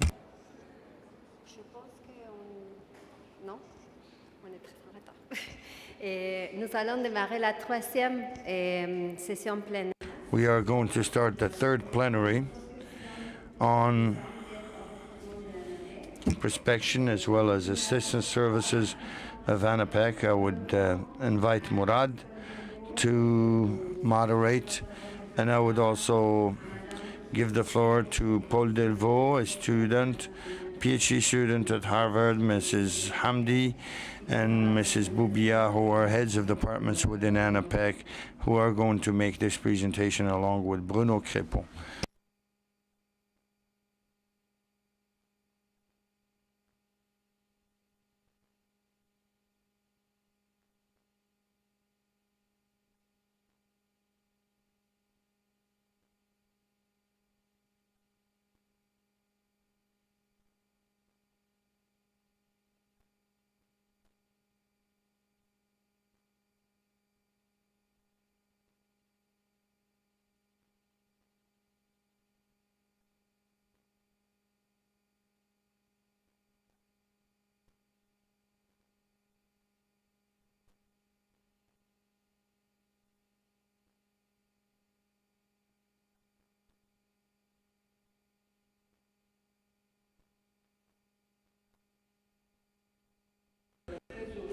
We're very happy and pleased to present you now with a study that we're currently conducting along with ANAPEC as it deals with impact assessment of trade as well as the support process for employers. So this is actually a joint project between ANAPEC and the Job Lab in Morocco.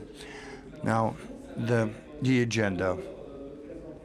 We will first of all introduce ANAPEC to break the ice, and then We'll have ANAPEC, which is a major player for job searches in Morocco. Then we would look at the needs of recruiters as well as the lessons learned from the survey of 2022. Then we will talk about the next steps with the impact evaluation for trade activity as well as the process for supporting employers, and we will also reintegrate this study for ANAPEC and the way ANAPEC works. So we will show you during the first and initial stages. I don't know if you remember the chart that was shown by Florencia this morning as it dealt with the learning cycle. What is the learning cycle? We start by identifying the issue and the needs. And then we raise the matter of the intervention, whether that intervention can meet the needs, and then only we can have the experimental design and then look at the experiences. So these are the first stages that we shall share with you now. The need for the businesses, the intervention of the ANAPEC, and then the experimental outcome we got and design we did. So this labor market frictions are clearly a significant limitation to job employment. Employers, they do have human resources needs that they're not always able to define. It's not that easy to say what is the type of profile you're looking for. Even if you have the right competences, especially if you're an SME and especially if you're a general director who also acts as a human resources director. So you take lots of time at the recruitment level, and this is quite complicated. Even when the needs are identified, it's complicated to find the right competences, the right skills, and this reflects what I said before, the need for certifying your skills for an employer is crucial to be able to find the right skills he or she needs and avoid any type of mistakes.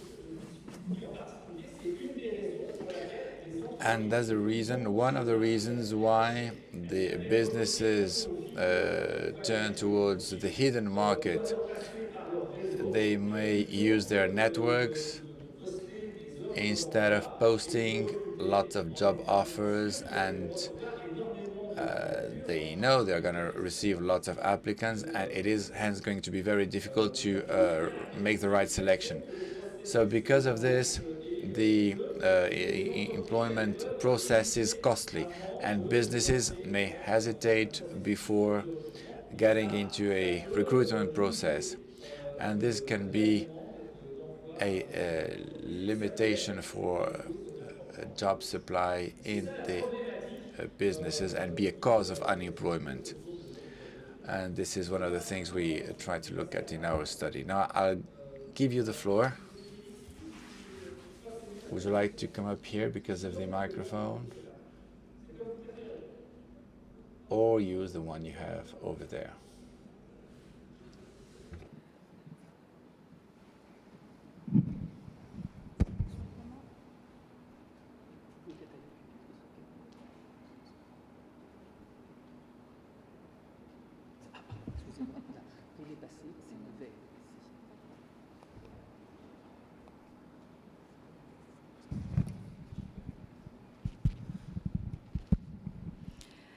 Mesdames et messieurs, bonjour. Ravi. Good morning, ladies and gentlemen. Very glad to be here with you today. The objective of this part of the presentation is to put to the fore the correlation between the ANAPEC services and the project conducted with l'Avre de l'Emploi. And Before anything, before defining this correlation correspondence, we need first to talk about the ANAPEC services in general and what would be that component of services offers in relation with this intervention. I'll start with the first slide, a general overview of the ANAPEC services aimed at employing people is the leading market intermediary in the labor market in Morocco. The services supply of ANAPEC is based on strategic guidelines based on a proactive approach aimed at improving the employability of job seekers and promoting job creation with an anticipation and watch system over recruitment, contractual flexibility. We have a partnership with all job and training centers. At the operational level, ANAPEC provides employers a series of services and activities which aim is to correspond the supply and the demand for jobs, i.e. prospection, sourcing, pre-selection of candidates, aids to job seekers, the improvement of employability, the positioning of job seekers with regards to a particular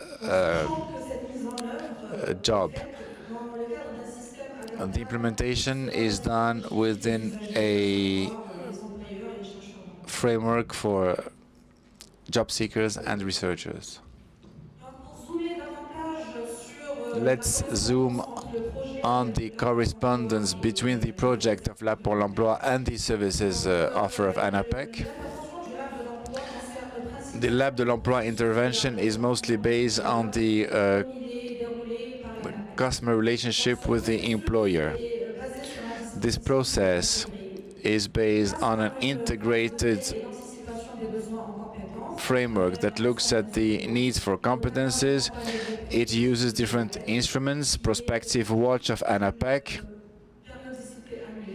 that is conducted on an annual basis. It enables the ANAPEC to better assess the needs for jobs in a particular region or sector and hence improve its targets. Within that anticipation and watch entity, ANAPEC has created a digital platform based on artificial intelligence. It enables a permanent watch on the need for competences, and it conducts prospective studies on the evolution of the labor trend, which is a decision-making tool for all our activities.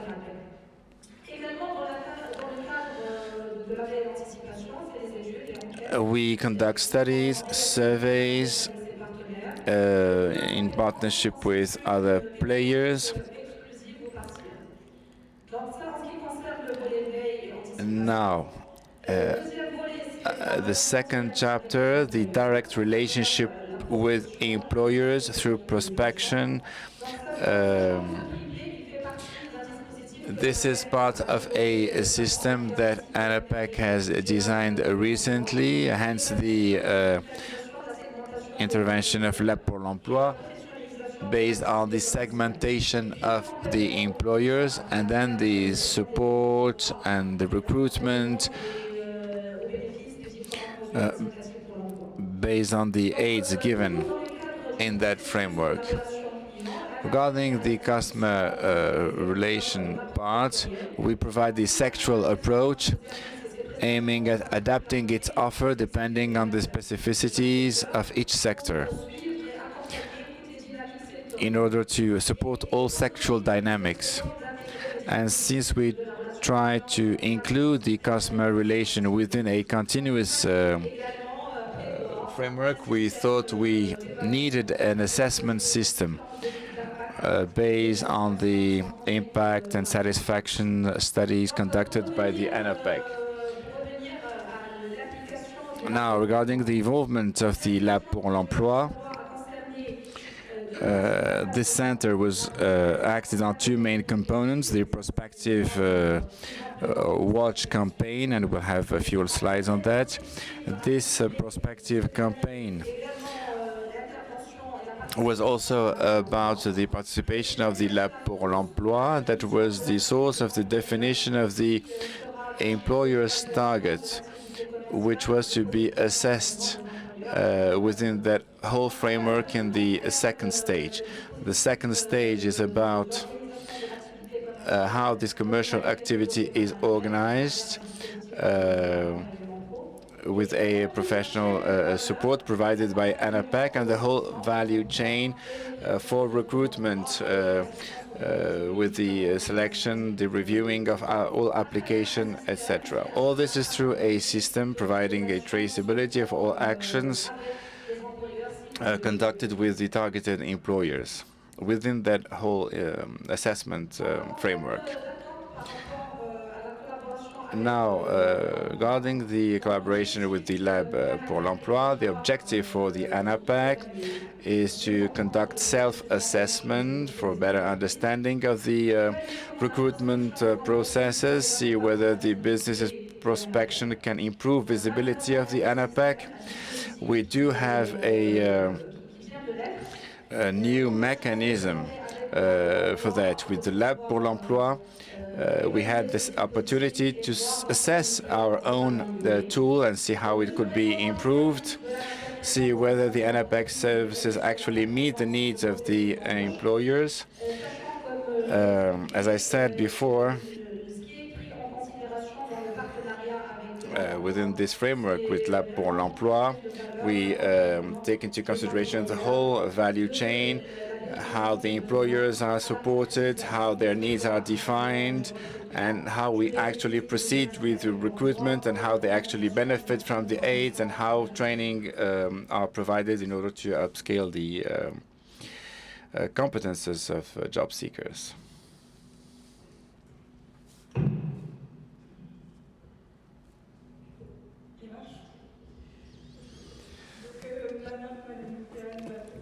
Ms. Bouvian has presented all the dimensions of this collaboration, but talked also about the services provided by the ANAPEC. So now, very briefly, I'll try to give you the key lessons of the report of 2022.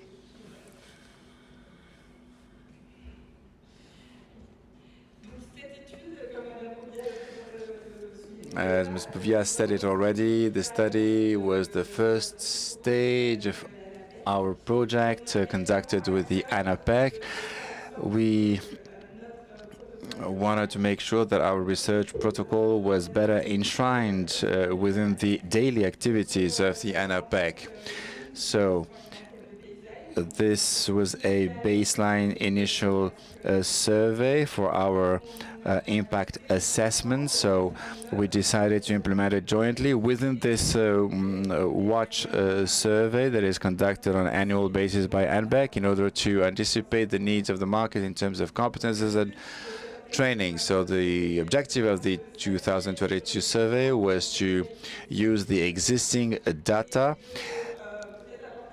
but also to provide, shed a new light on the new challenges that the employers are facing and their recruitment processes more particularly. This also enabled us to come up with this sample of 8,000 recruiters, which was the client basis of ANAPEC.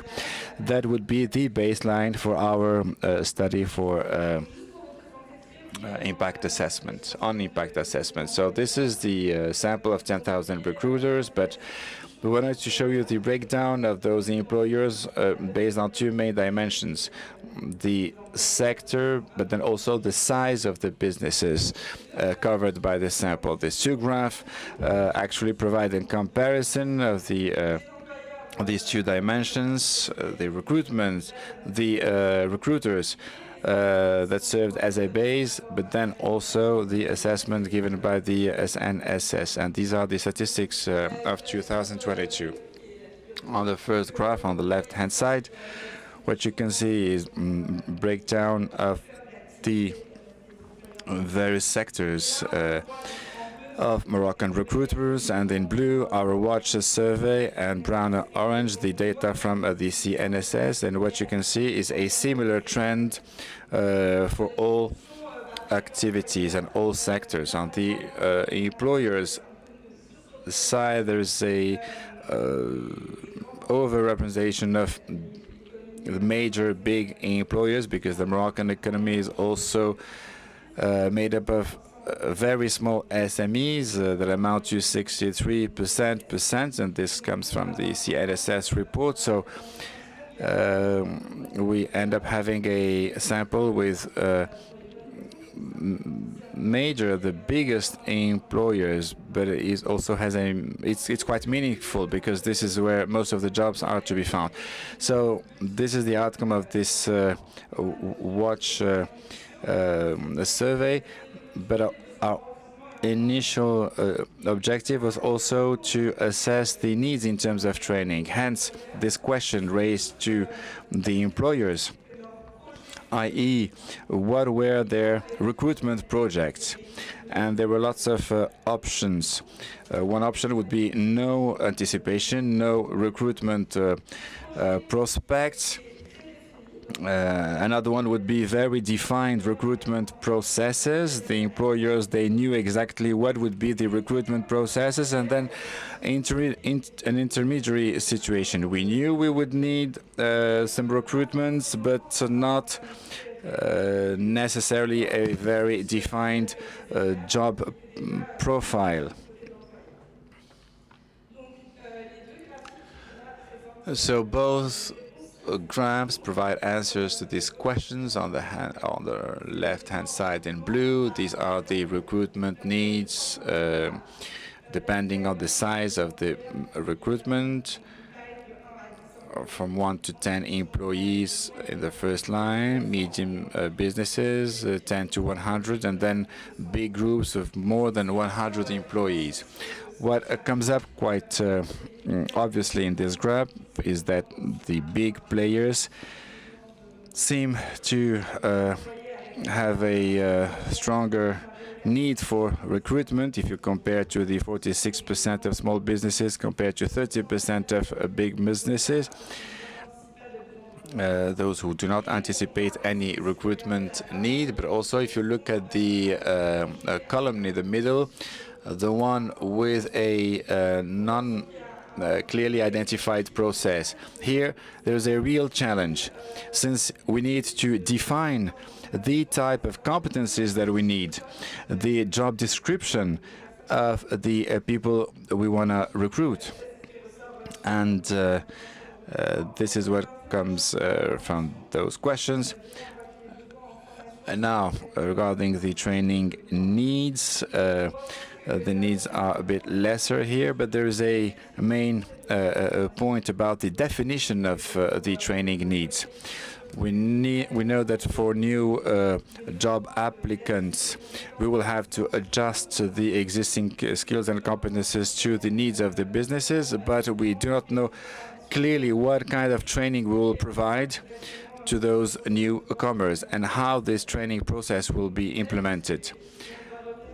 So if we had to draw one lesson from it, is that there is a need for supporting employers for a better definition of the trainings, but this is actually true in small and larger corporations.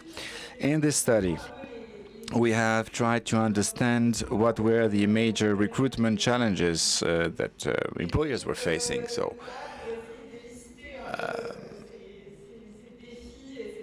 So in order to better understand what were those challenges, we actually suggested a few assumptions, and we asked them whether they would agree or not with a scale from 1 to 6. So here what you have is the percentage of employers who will tell you that they fully agree with that statement, 5, 6 on our scale. And here, the statement they more fully agree with is that the candidates, they lack experience and educational background that is needed in that company. So this is what they say, that it is complicated for them to find the right profiles for the provided functions. 62% of employers believe it's a real challenge, and this is to be compared with the other lines, the labor cost that would be too high, and this is in relation with public policies. 30% of employers only state that this is a barrier.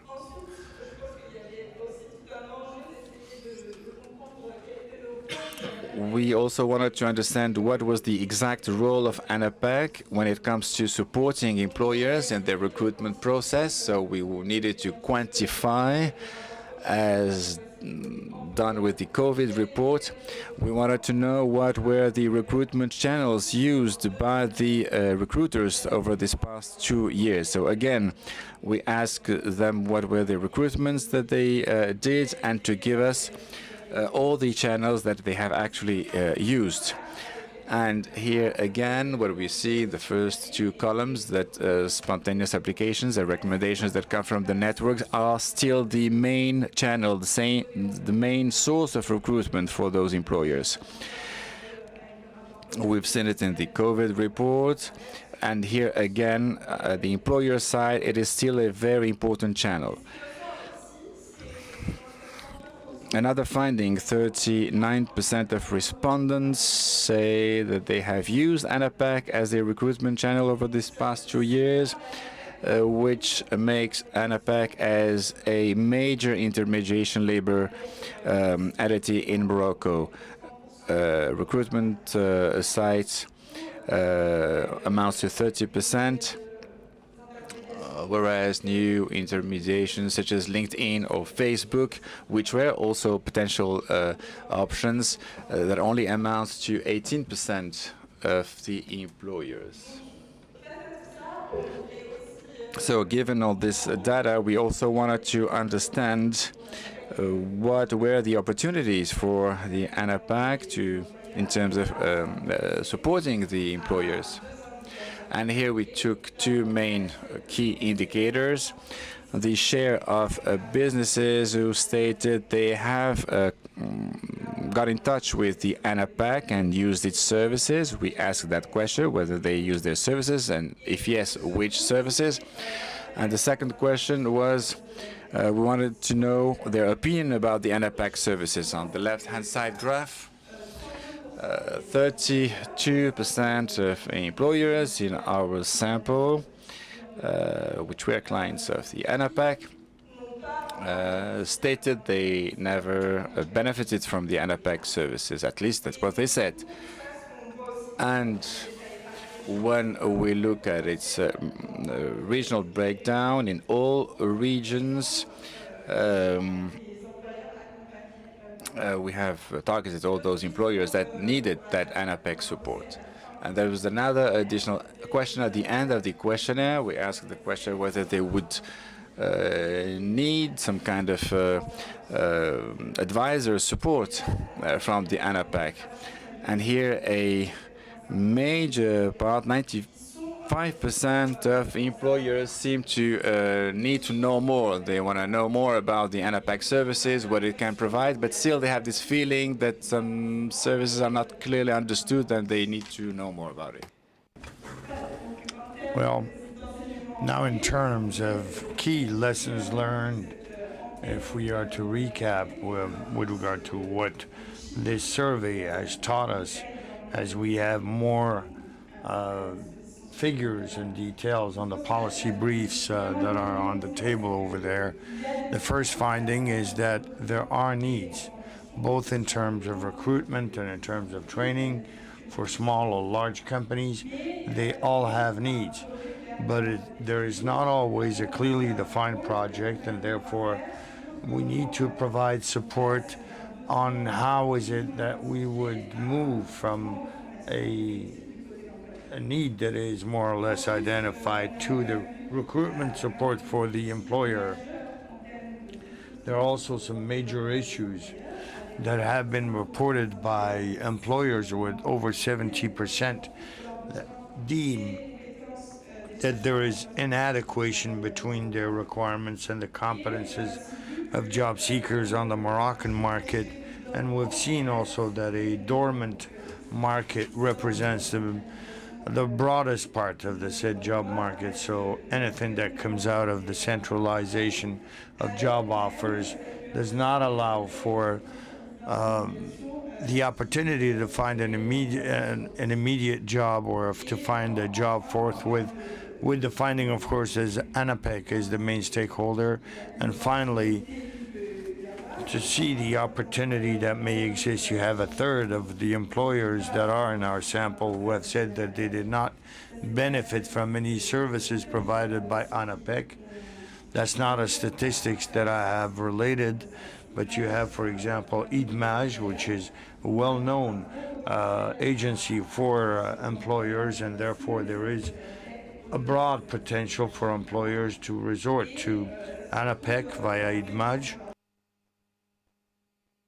And when we asked them if they want to know more, 84% say yes, they want to learn more on the services provided. I give the floor to Bruno.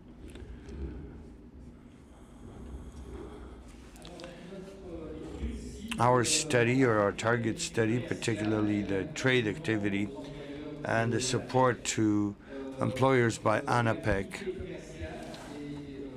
trade activity and job prospection seeks to raise awareness with employers with regard to the support that may be provided by ANAPEC. You have the contracts of which Louise has talked, individualized or personalized training for companies, the CFCE program, and then you have the pre-selection of job seekers to a job offer, which corresponds also to a service that is provided by ANAPEC. So ANAPEC counselors will contact employers in a proactive way to identify the services, to help identify their needs, provide guidance, and then provide them with support through the various services of ANAPEC. So we started off by showing what the needs were, and now we need to see what is it that could help meet the needs of companies. This is part of the trade activity of ANAPEC, as well as a springboard to promote the services provided by ANAPEC. The goal of the partnership would be to use a randomized set of responses to a series of questions. The first one is, when employers are contacted and supported by ANAPEC, do they resort to, are they those who use most the services of ANAPEC versus those who do not?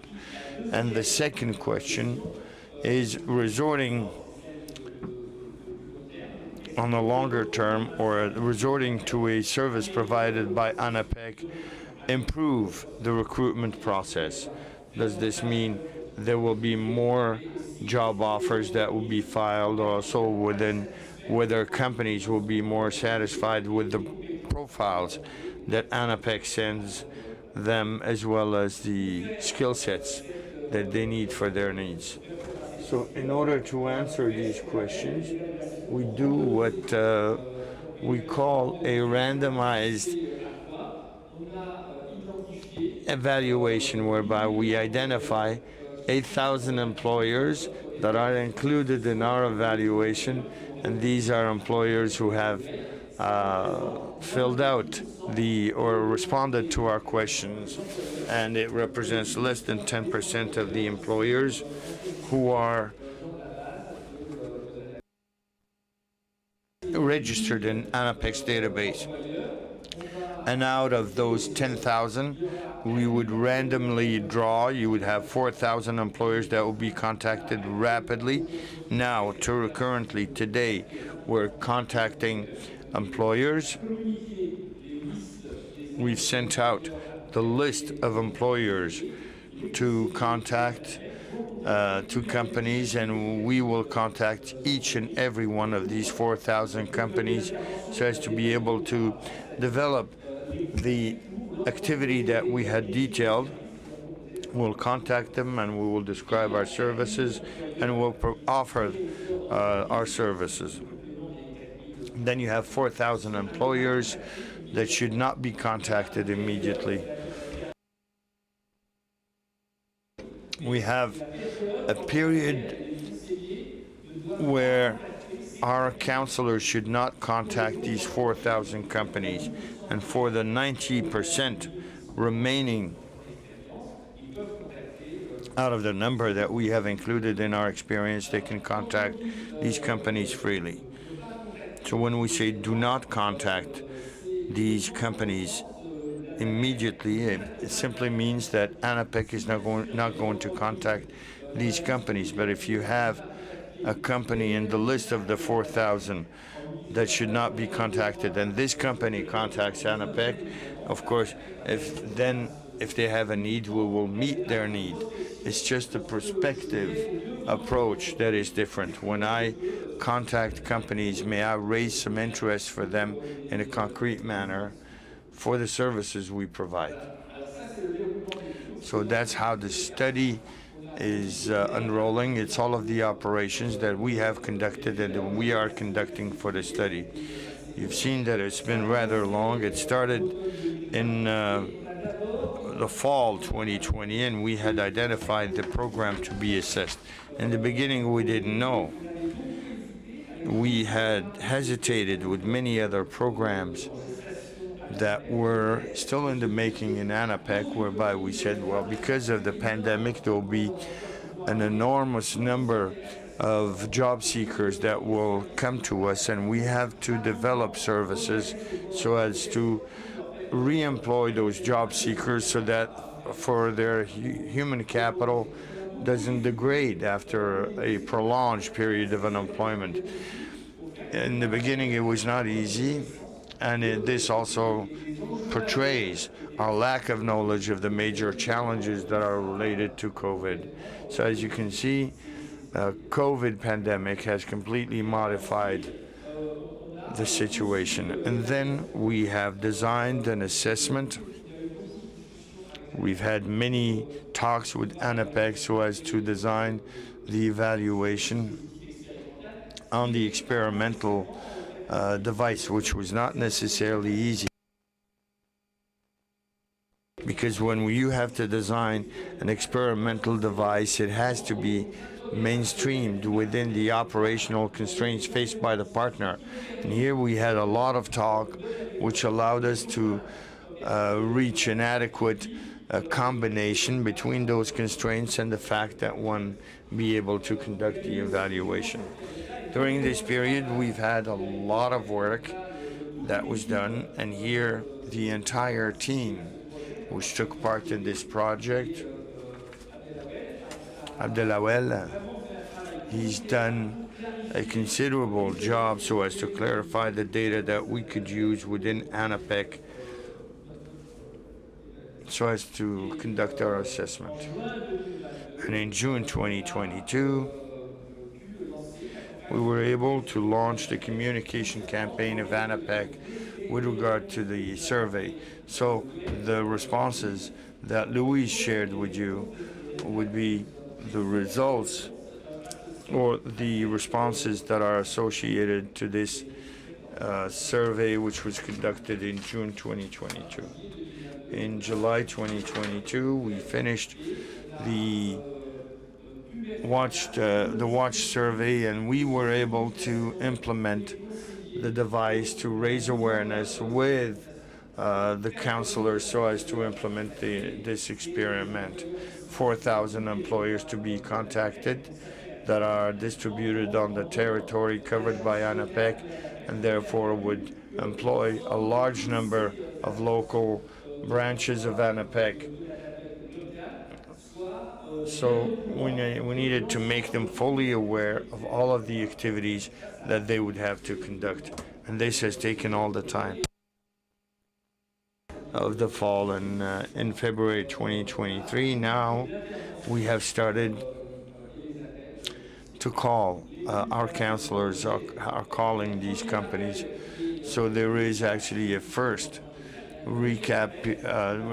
campaign of communication that is currently being conducted, and in 2 or 3 months we will seek to reinforce our relationship with employers.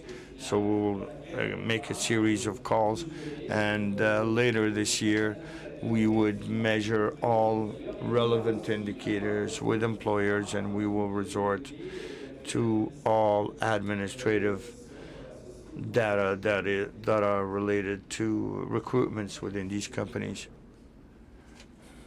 I think it's to you now.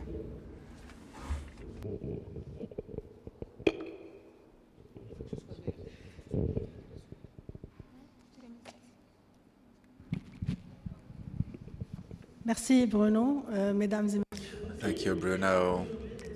Very glad to be with you today to talk about all those topics, very interesting topics. The impact assessment project, especially after more than 2 years of work with Lab Emploi. At this stage, you wonder how this partnership can be useful to ANAPEC or to any other stakeholder interested in the assessment. Is it only to better understand the programs, what works, what does not work, or does it enable other type of learnings? Let me tell you that after 2 years of work, it gives you 2 types of learnings, if I may say so. First, about the program itself, an impact assessment of the program, an impact analysis, understanding its impact on the labor market, but also what are the main outputs and how can those outputs be more efficient, because that's how you can better make decisions, strengthen things, and have a real impact. And that's the whole point of it for any partner who is interested in an impact assessment of any program. And in particular, in the field of public policies, we really need to be efficient because the citizen is more and more demanding. And if we check the population of the ANAPEC, the job seekers, the employers, project bearers, and very small companies, of course, they need existing programs, but not programs that exist for the sake of it. They need programs who have a real impact. So we could only set a few outcomes, look at the number of beneficiaries of the program and where they are located. But I think that the impact assessment goes beyond that. It tells you what is the real impact of a program or targeted populations. So that's the first, let's say, group of learnings about the program itself. The institution may really leverage on this exercise, improve its services, programs. But there is another level of results, which is the evidence culture. That's a very interesting part of it, because we need to have a result-orientated culture. Not only we look for results, but we need to know what is the impact based on evidence. And randomized studies enable to have sufficient data and evidence to see what really works on a specific topic. Not the same with the impact assessments that we do ex post 4 or 5 years after the implementation of a program, and only then analyzing the results. No, the randomized studies, they can assess the program since its inception, and time is money, as the Americans say. So there is no time to be lost. It's done ex ante, and we have real-time results and outcomes, and we can then adjust the program accordingly. This culture is based on evidence, strict collection of evidence, and there are lots of methods out there. We have been able to come up with other assessment methods, but I think the important thing with randomized studies is that you're not going to lose too much time, and having a proactive approach for the program improvement. It has been a pleasure to work with Labo pour l'Emploi these past 2 years, and good luck for all evidence-based culture in Morocco.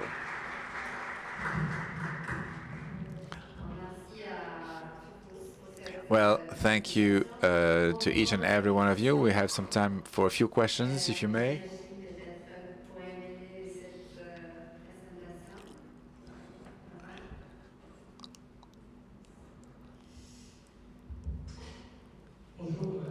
Good morning, and thank you for this presentation on various priorities of the work and labor intermediation. There is some kind of dysfunctioning in the labor market. There's this question regarding the outcomes of the presentation, or at least the outcomes that we have in this document that we received in Morocco about the labor market in Morocco. There are a few outcomes here. We should not generalize some of the outcomes, because the sample on which we worked on the prospective watch only reflect and represent the ANAPEC clients, employers who are clients of the ANAPEC. This does not reflect the formal private market. It's not even 2.9% of the overall Moroccan businesses registered at the CNSS, the Social Security System. So something is biased in terms of computation. So you cannot generalize those results, because there were other surveys that have shown that the use of ANAPEC services does not amount to 10%, not even 10%. Hence my comment. We should not try to generalize the outcomes of this survey.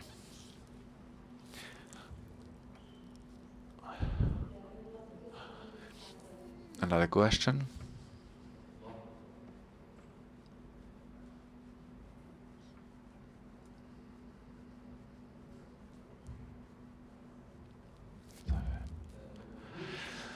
Good morning, and thank you for your presentations. I have a comment and a question at the same time to Ms. Louise and Mr. Bruno. You talked about how difficult it was to find the right profiles. You talked about this information asymmetry, and you talked about a lack of signals sent by employers to employees. If I made this quote of Esther Duflo, she said, when we have a problem, an issue, then we are inspired by others. So why not looking for other experiences? Why not getting inspired by the Italian project Alma Laurea, inaugurated in the 90s, then mainstreamed in the 2000s? And why not the South African experience? The document of Marc Tenabel.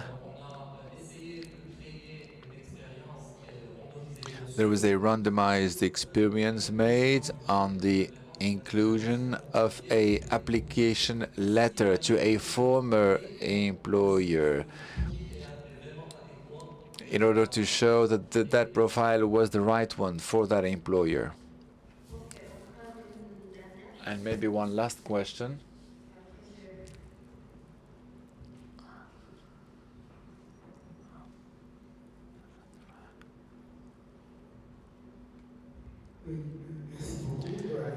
Adil Starhani from the General Confederation of Businesses in Morocco, CGEM.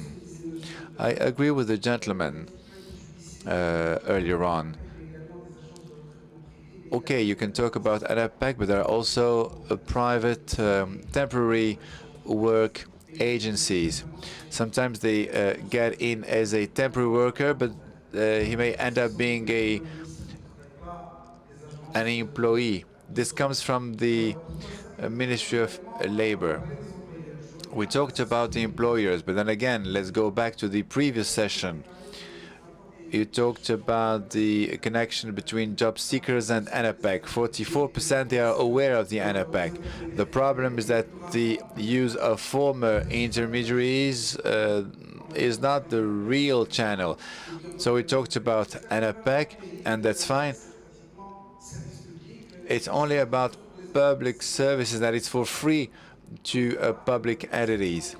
But now, regarding employees and businesses, it would have been useful, in my view, to look at what's happening at the private level, the private work agencies that also recruit lots of interesting people.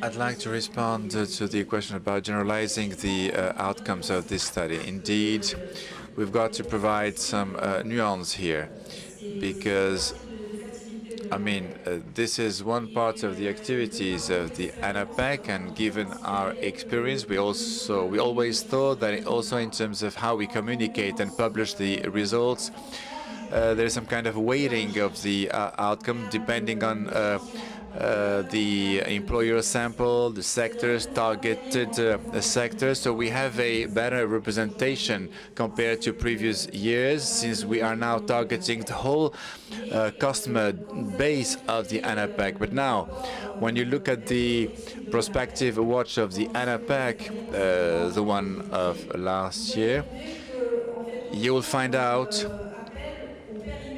that we always consider the scope of the survey, and we always say that this only reflects the particular sample of employers, the target that was chosen. That's on the one hand. On the other hand, I'd like to highlight the partnership between the Lab pour l'Emploi, the ANAPEC. At this stage, all things that were done in partnership with the ANAPEC. In other words, that prospective chapter was based on a questionnaire. The designing stages were conducted in cooperation with the ANAPEC. The initial contact with the employers in the second stage was adapted to the objectives of that prospect study. So what we are doing now is based on the modus operandi of the ANAPEC throughout its whole process between employers and employees.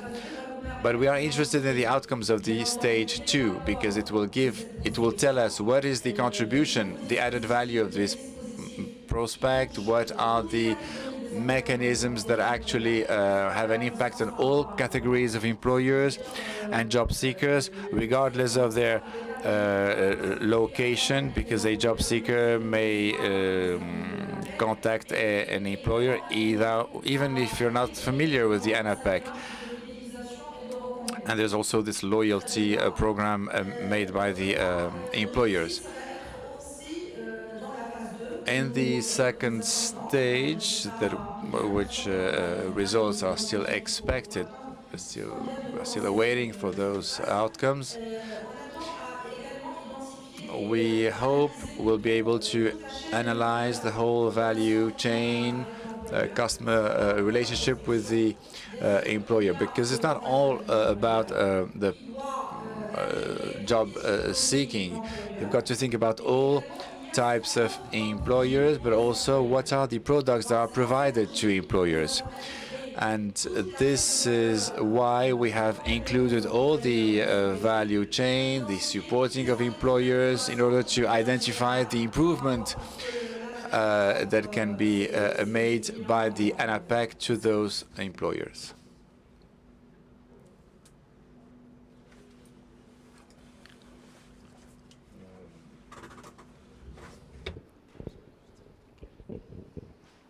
Alors, je vais être très courte, mais je voulais juste rebondir.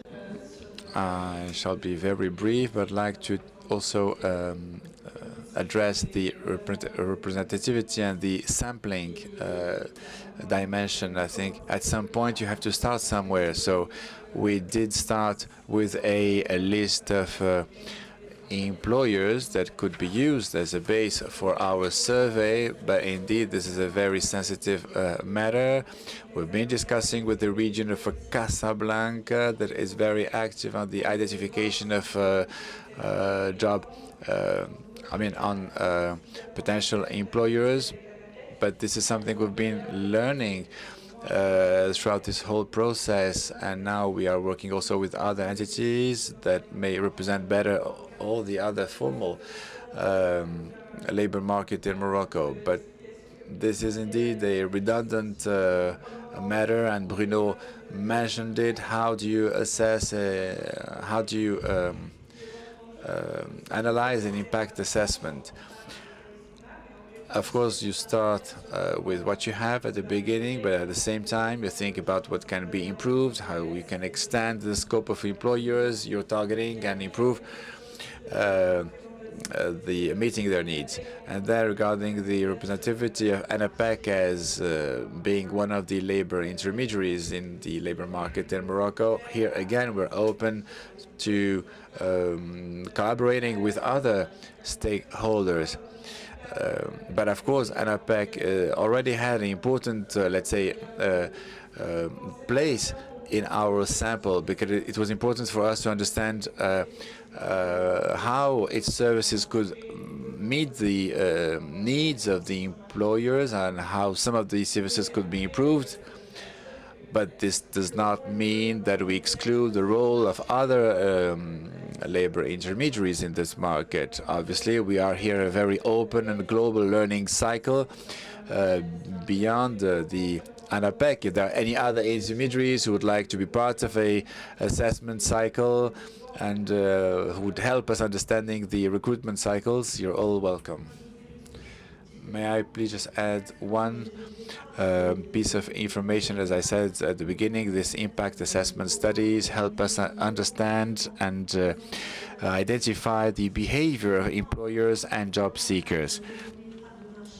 We're not thinking in terms of market shares, a percentage of people contacting ANAPEC or not. That would be another kind of study, or the number of recruitments per year, 120,000 per year, for instance. These impact assessment studies actually help us understand the behavior of the employers and improve our support and intermediation services to this particular target. Thank you. Very briefly, again, I'd like to respond to that question about information asymmetry and this Marta Adel study in South Africa. What is it about? This study was about job seekers. Job seekers that were identified so as to be on board this experience. For half, we have asked them to contact their former employer. We gave them the resources to do so as to get a letter of recommendation. Once they had the letter of recommendation, job seekers could actually use that letter of recommendation to apply for new jobs. And the outcome of this experience was to show that it improved consistently the possibility for these individuals to gain employment again. So when you are capable of communicating on your skills, and this is why a letter of recommendation is used, this improves the likelihood of getting re-employed. So when you think of the mechanism behind it, you do have two possible mechanisms. One may say, well, I am capable of making my skill sets known, and when I will apply, I'll stand a greater chance of being hired. So my search is going to be more productive, and therefore, if it is more productive, I should look for more jobs. So this would be an induced effect of improving productivity, where we endow people with the resources to make their search more productive, so they would look for more jobs and they'll find more. And it would be simply a direct effect when you have when one is capable of certifying one's skill sets and communicate on those, companies would be more interested. That is why in Martin Abel's study, they've provided for a test where they sent some fictitious applications to companies, and including or not a letter of recommendation. And then they found that the expressions of interest on the part of companies were more important when the application is supported by a recommendation. So therefore, this is a need to communicate on one's skill sets, and this is the experience we are doing now, so as to look directly into the behavior of companies when we help them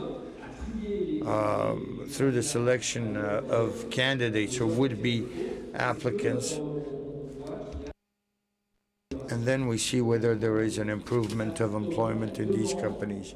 Does it increase the demand on the part of companies or employers for new sets? Thank you very much. Thank you all for this very interesting session. Let us go now and have lunch.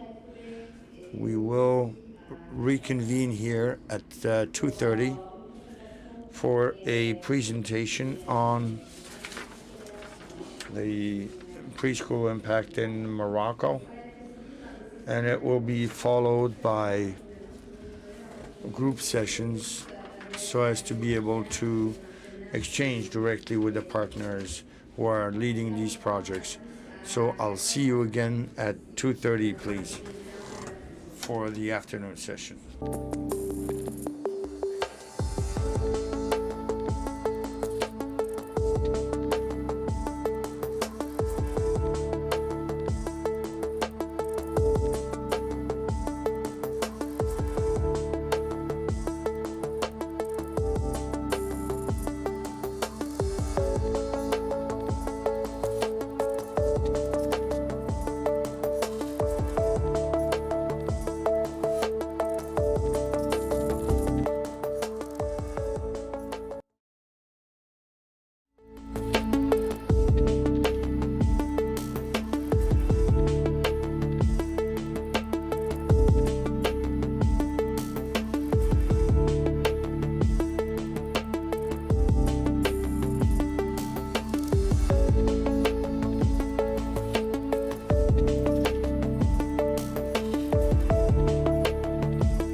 So the impact of preschool in Morocco. This is a project in partnership with the INDH and ONDH. Professor Bruno Crepon, you're all familiar with, will be here during this session. Mr. Brahim Boussa, the Development Director, Follow-up and Evaluation of the INDH, and Ms. Rizlan Harbel, statistics experts from the National Observatory of Human Development.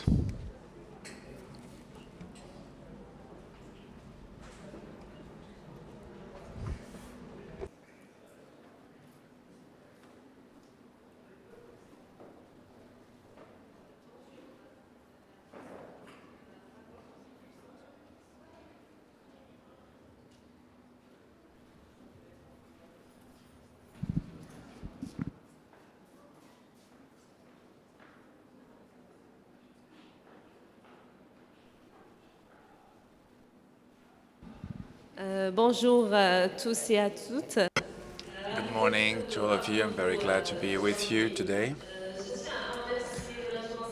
I'd like, first of all, to thank the MCA agency as well as Lab pour l'Emploi for the organization of this comprehensive symposium in which we're going to talk about the impact of preschool in Morocco.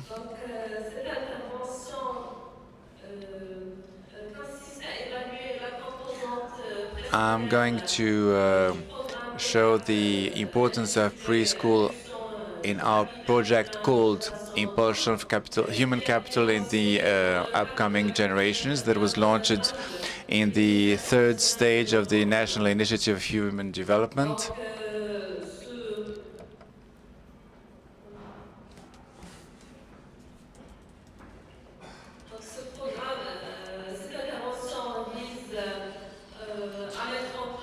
This intervention aims at offering a preschool offer in rural and remote areas to improve the preschool offer, but also to raise the awareness of the populations on the benefits of preschooling.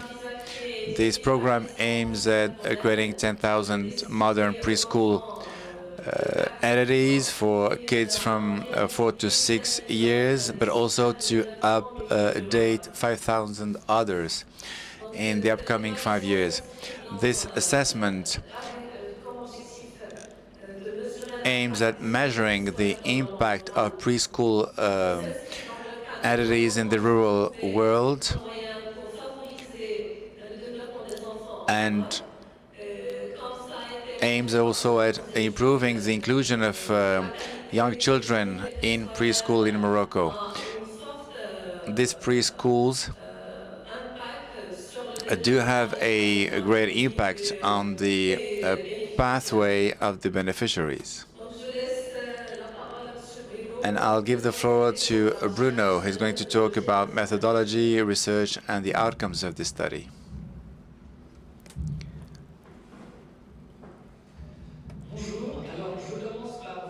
Good morning. I'd like first to introduce you the research team. On the one hand, Orazio Atanasio, Costas Merrier, both from the Yale University, and Bastien Michel from the University of Nantes.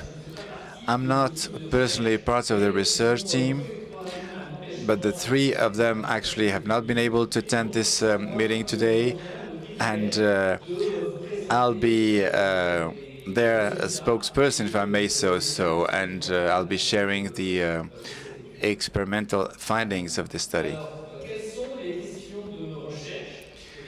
So what were the main research items?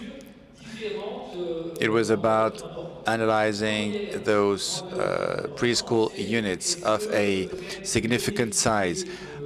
One of the questions was, benefiting from a preschool unit, can that improve the development, cognitive and non-cognitive development of the children in the very short run, even during that time when they can actually attend a preschool entity?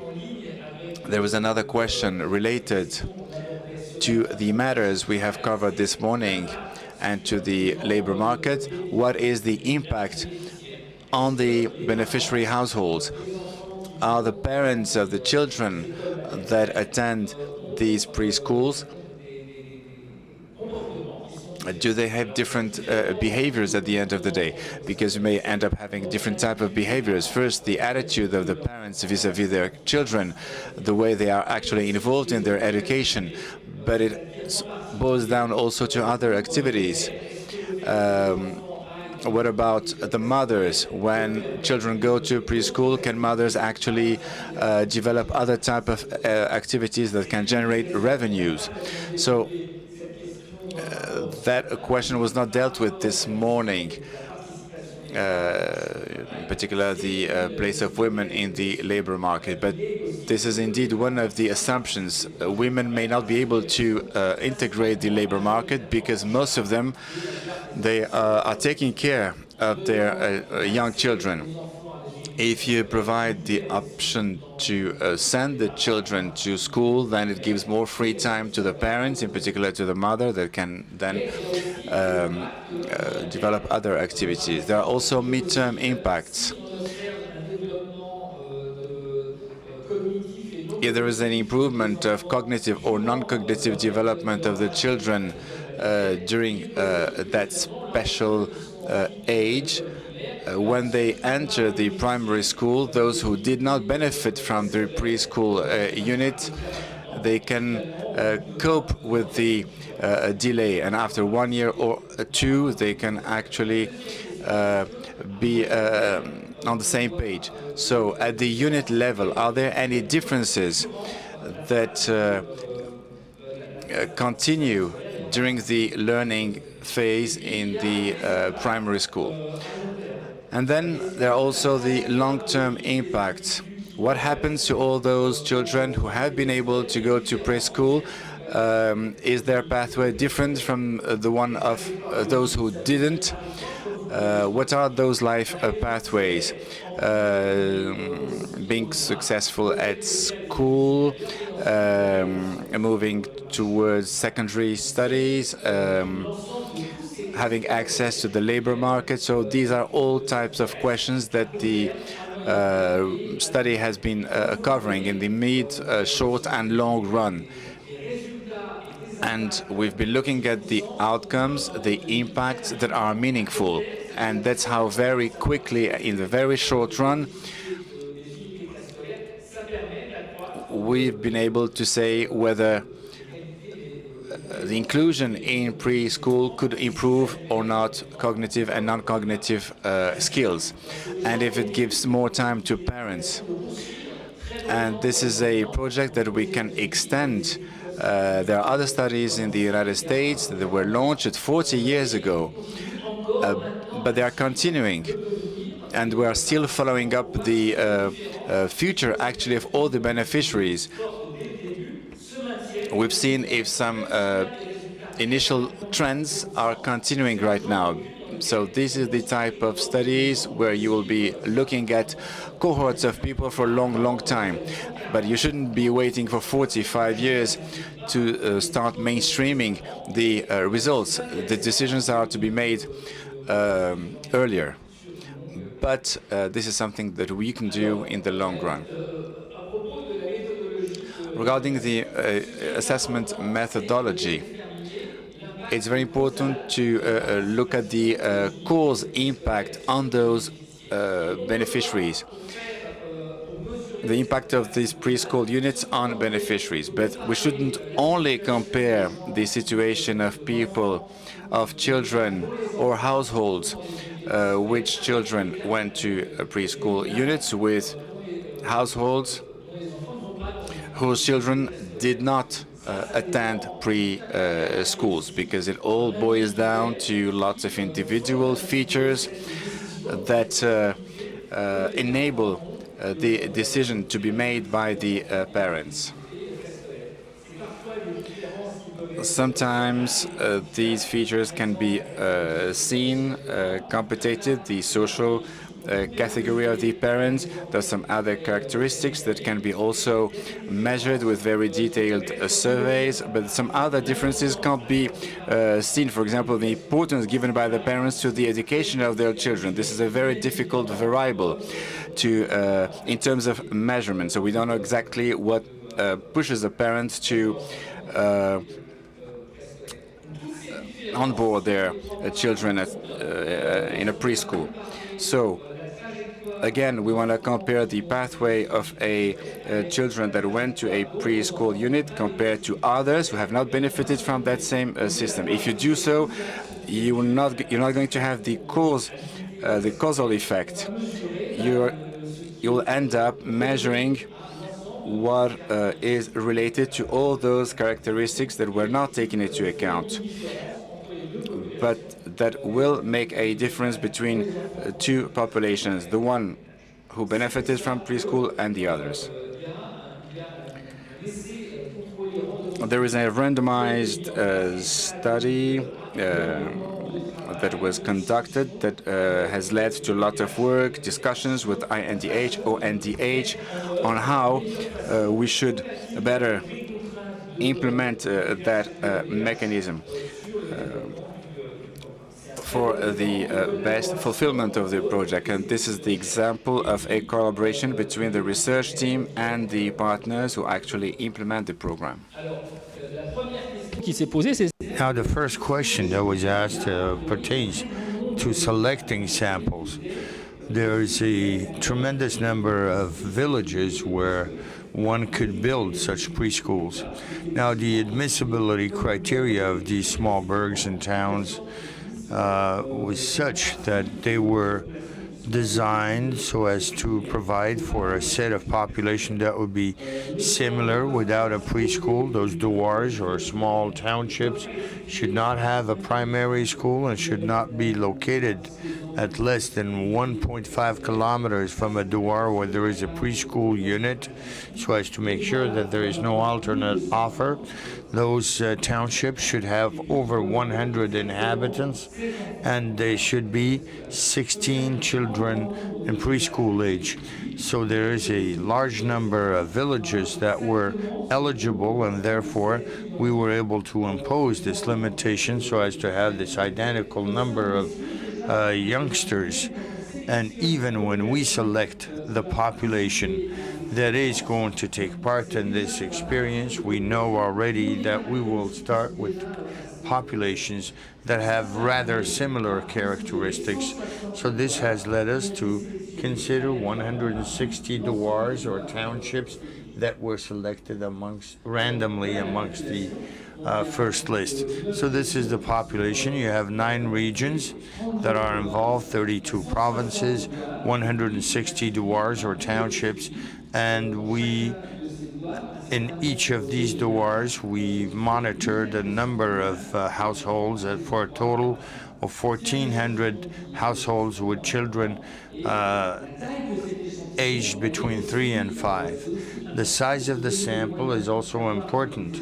It's important to be able to have broad samples so as to be able later on to compare the future of those children and detect strong effects.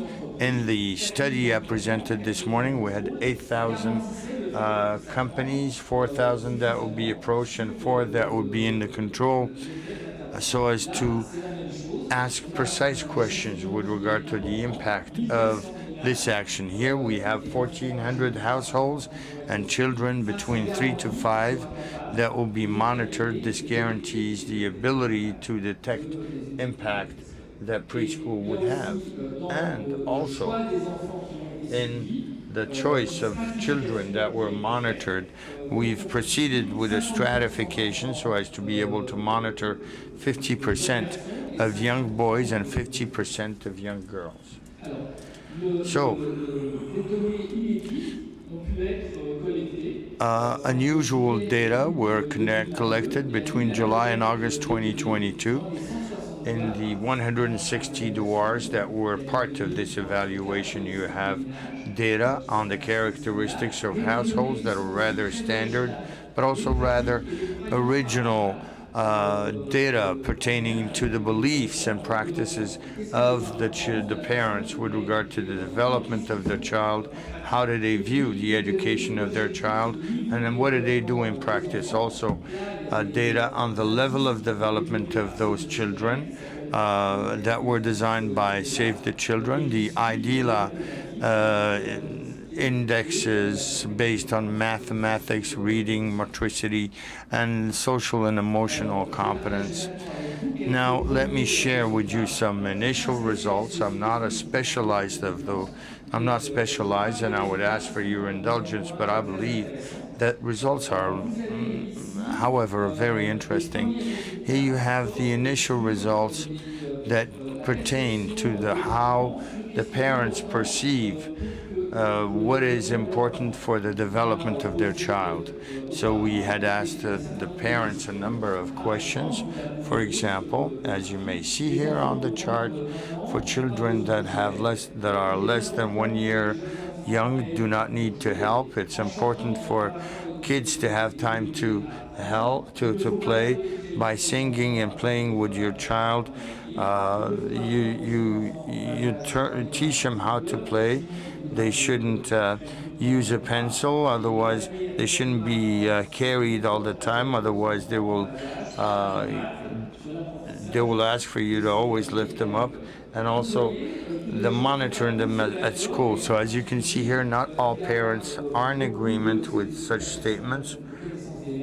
And also the knowledge of mothers. Many mothers do consider that it's not very important for children to have toys, and it's not very important that we give them pencils before they're old enough to use them in order to write.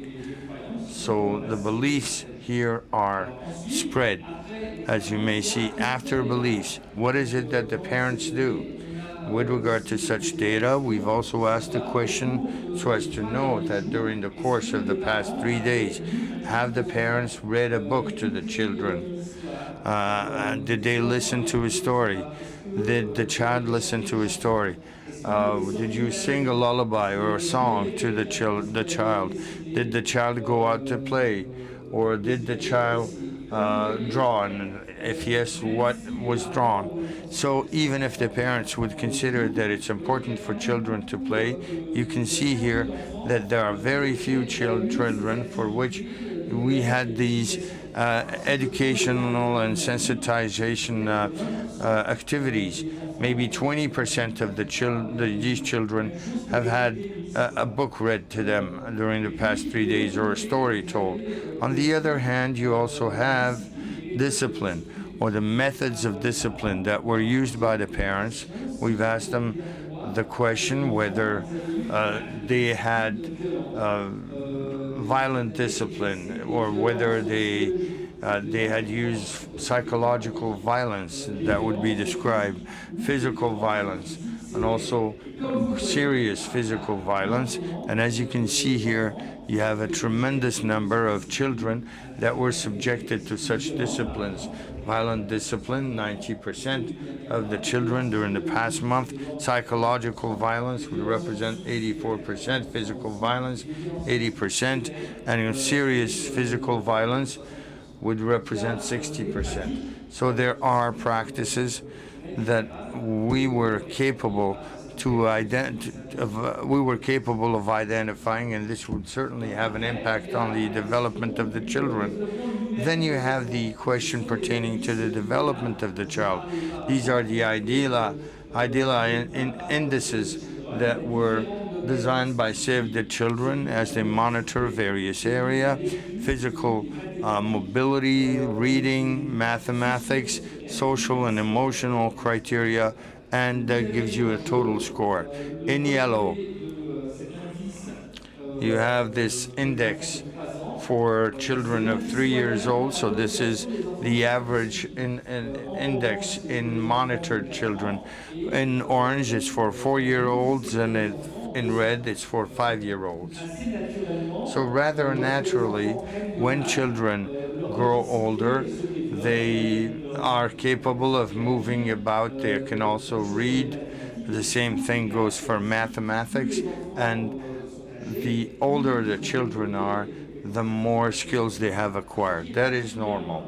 But what is particularly important is the red column, which represents the level of competence that was developed immediately before they joined primary school. So on the red column, you have the average score of which is 49% in motricity, for reading 35%, for mathematics 40%, and for socially emotional criteria is 46%, and the total score is at 42%. So one uses such data, the IDELA data, so as to determine whether the children have acquired competences. Are they being acquired, or are there difficulties in terms of acquiring such competences? Using the previous score, if a child has less than 0.25, then they would be facing difficulties in acquisition. Between 24 and 75, we consider that it is being acquired, and if it's beyond, we consider it to be granted. So here you have the average rates with a total score, and you can see that there is 24% of the children that face difficulties in acquiring the necessary skills to join primary school. So before even they get enrolled, they have these deficiencies, and also 73% of the children are acquiring those competences, and only 3% have acquired the skill sets to join primary school. And therefore, this speaks volumes to the importance of developing skills. I will give the floor to my colleague. I simply wanted to set some background for this data. This is data that was collected in 160,000 villages in order to build this model. This is actually data that describes the initial situation. This is just the starting point, and it's actually there where preschool units that will be built are looking for ways to identify these elements with the population. And that's the important thing. It's the baseline data, the data that is collected even before the implementation of the project. It identifies the needs, and thank you for this clarification.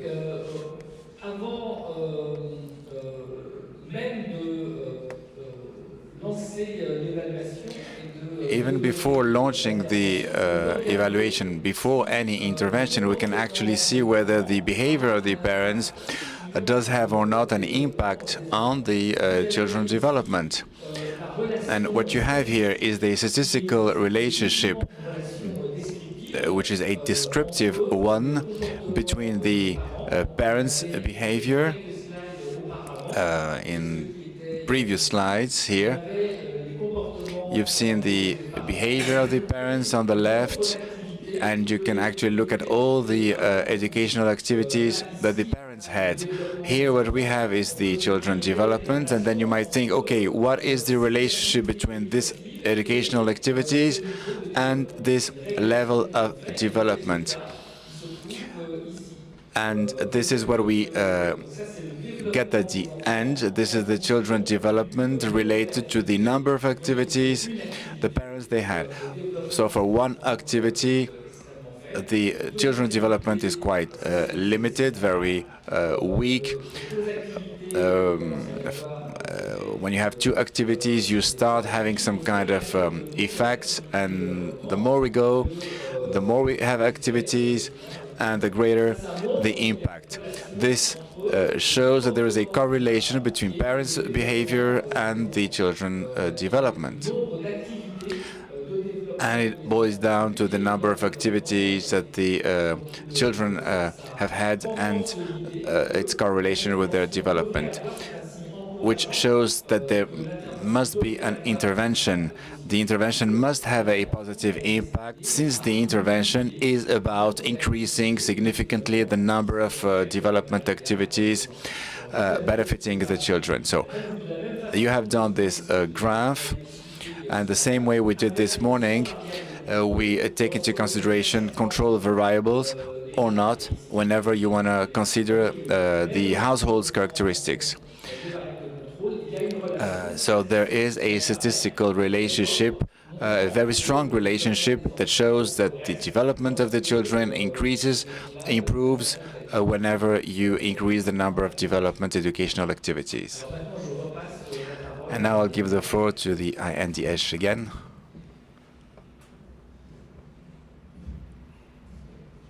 Présentation, donc j'aurais pas besoin de ceci. Merci beaucoup. Ben, je vous rassure déjà du voto, je vais essayer de respecter. Hi, good morning. I'll be very brief.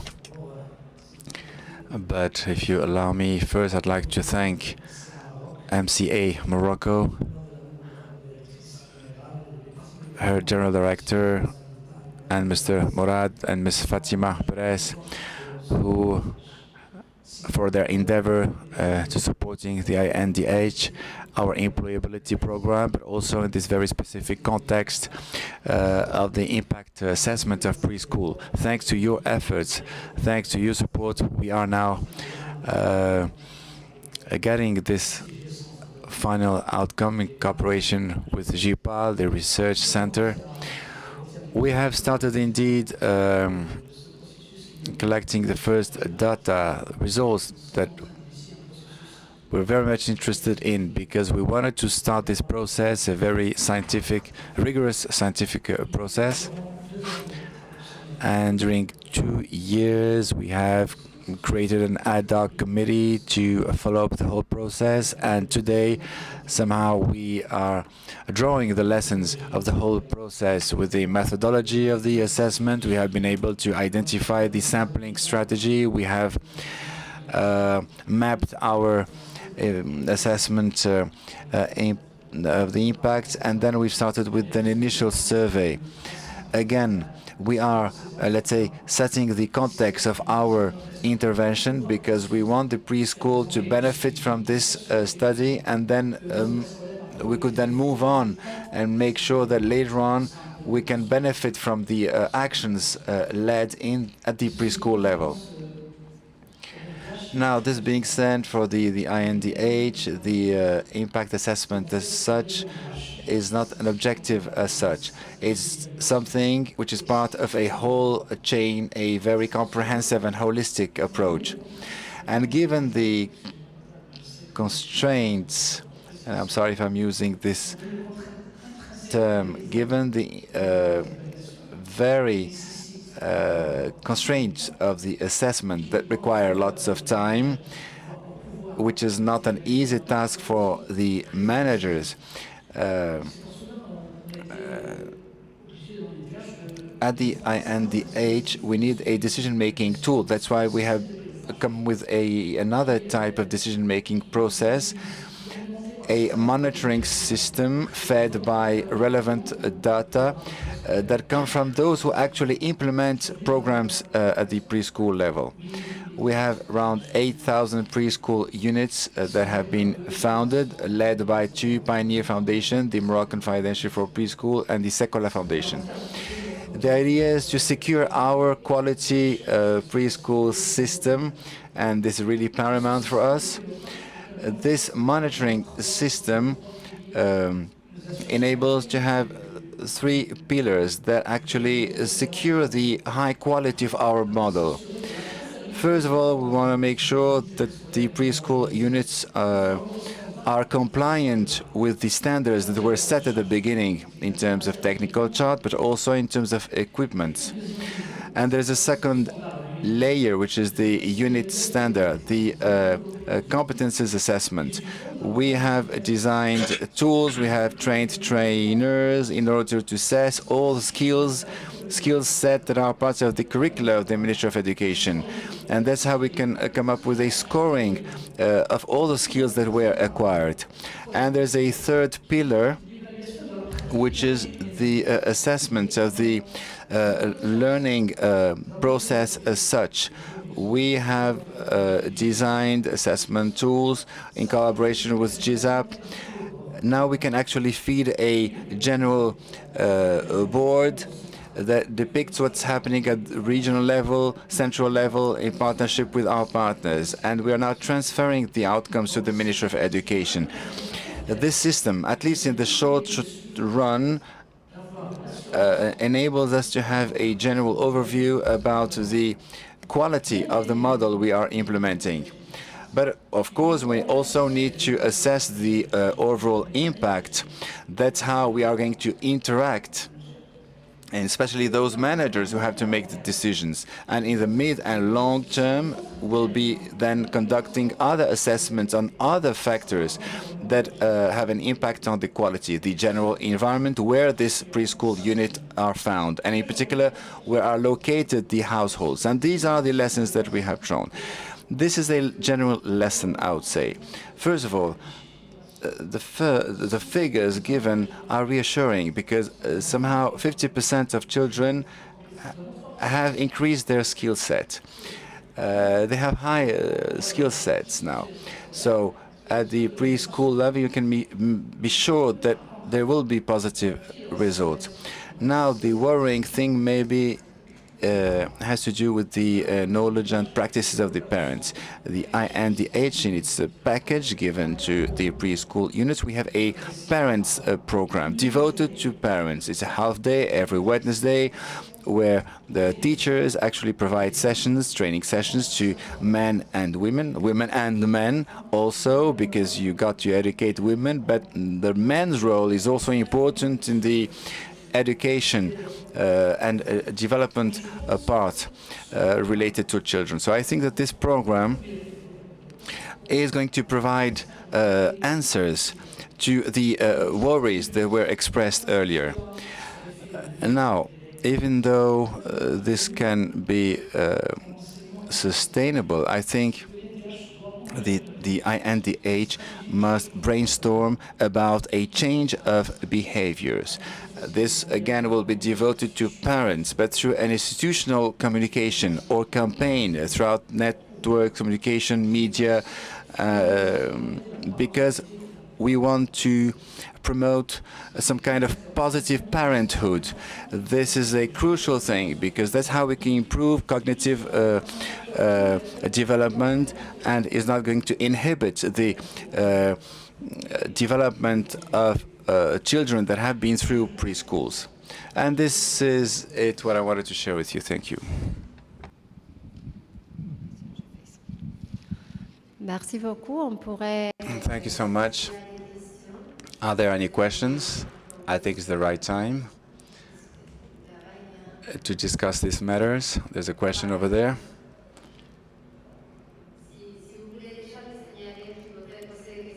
Please raise your hands if there's anyone else who would like to put a question.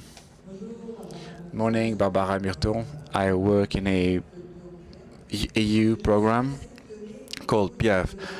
I'm surprised by this level of psychological violence against children, because in your presentation you made a connection between the performance of the children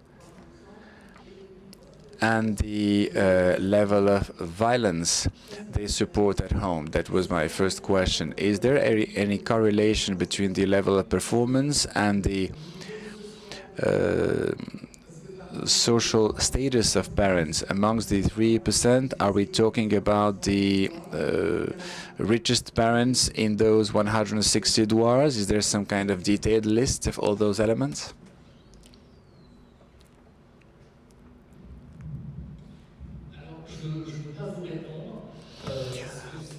I don't think I can answer this question because I'm not part of the research team. However, I think that your questions are particularly relevant.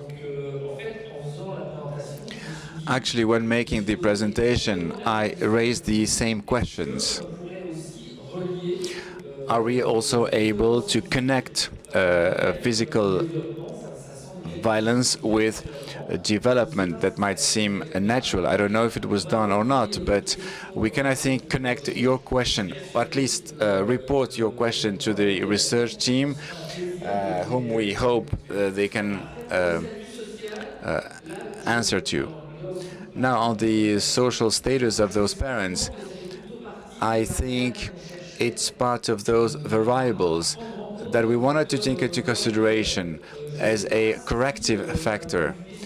I don't know whether if at a descriptive level the team involved has considered that this was a major factor. Now, when you make the impact assessments and when you get the results, and once we have the results, actually, and Florencia has shown it, the analysis does correlations with the baseline. The study actually is going to identify a cause type of relationships. Being enrolled in preschool, does it have an impact on the development of children? And here clearly there is a strong correlation, and those impacts are heterogeneous. The social status of parents will then be particularly important, and the way the education of children is considered at the baseline will be important. And then we'll see whether this impact is more significant. But I think that those dimensions are quite relevant.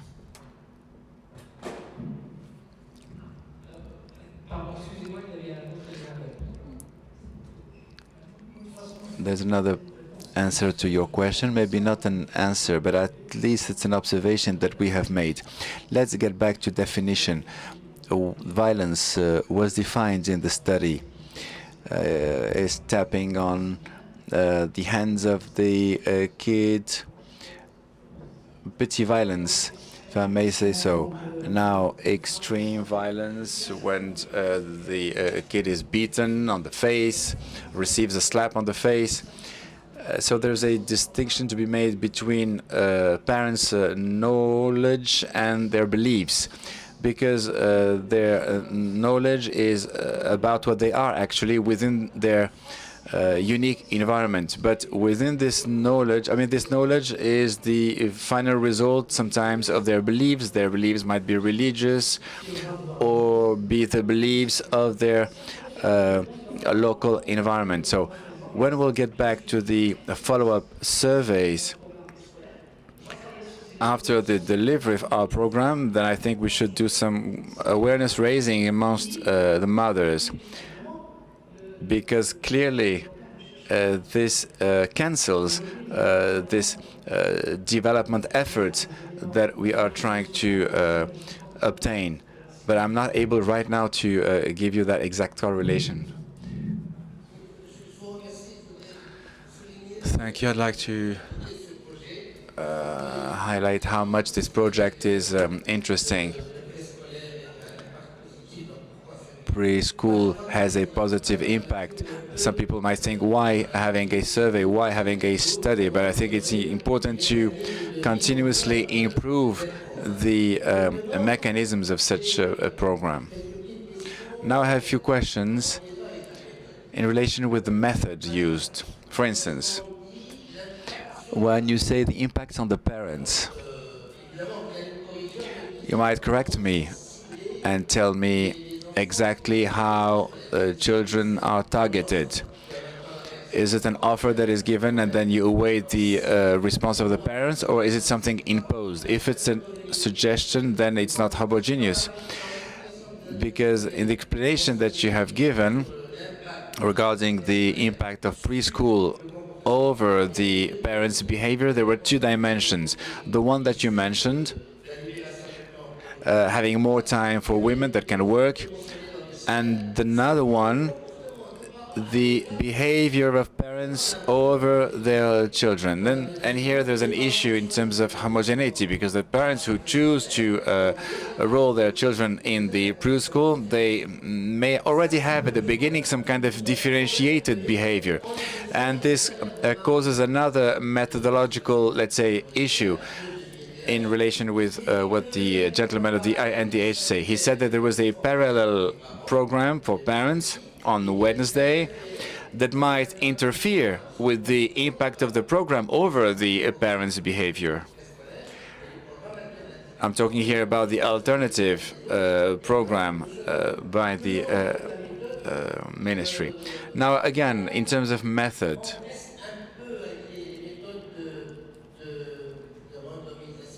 it's a randomized study where a village is chosen. There are some little issues that are typical to this kind of study.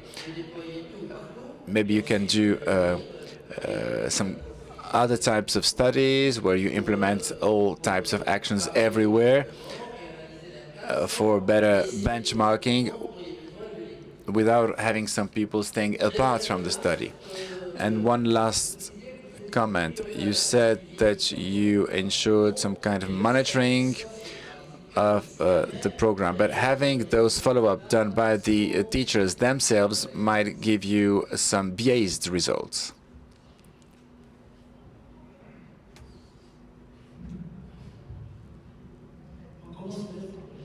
Well, let's start with the last point.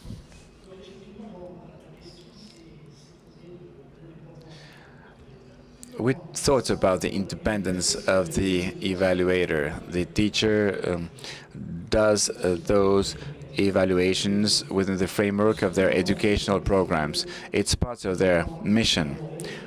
But we have come up with some kind of grid in order to assess the children that derives from the preschool framework that define actually the 6 skills needed. There are sub-competences or sub-skills, and then we have trained the teachers with a protocol of data collection, and we have designed a tool to do so.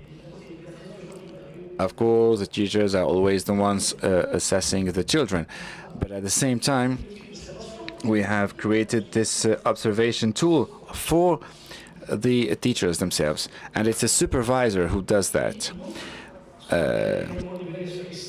Until we have some kind of external assessment, and this is something we need to discuss with the Ministry of Education. This is done on the basis of a sample. Then we start with 3 assumptions: compliance with the skills, the learning part, and that's how we can get better quality results.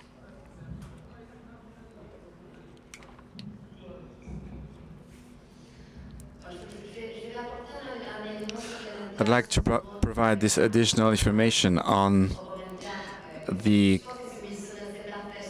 comments, and there's somehow mixed feelings about the randomized type of study.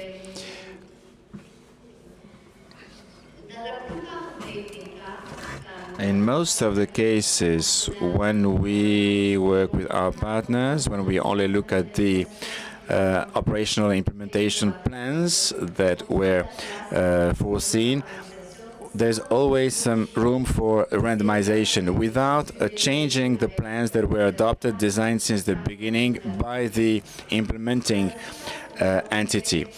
In this particular case, with the INDH, we have looked at the construction plans for the construction of pre-unit schools, and we looked at all those douars who would get those preschools in 2024. There was a random selection of those douars, so the beneficiaries would get those schools 2 years earlier. So the program will still unfold as expected, as planned, but in order to implement the assessment tools, we have decided to start the consultation. 80 douars who were not selected at the beginning. So we are very aware of the limitations of this type of assessment. As I told you, we have ethics committees that have looked at the situation of each one of these people in order to avoid for them being exposed to any type of risks.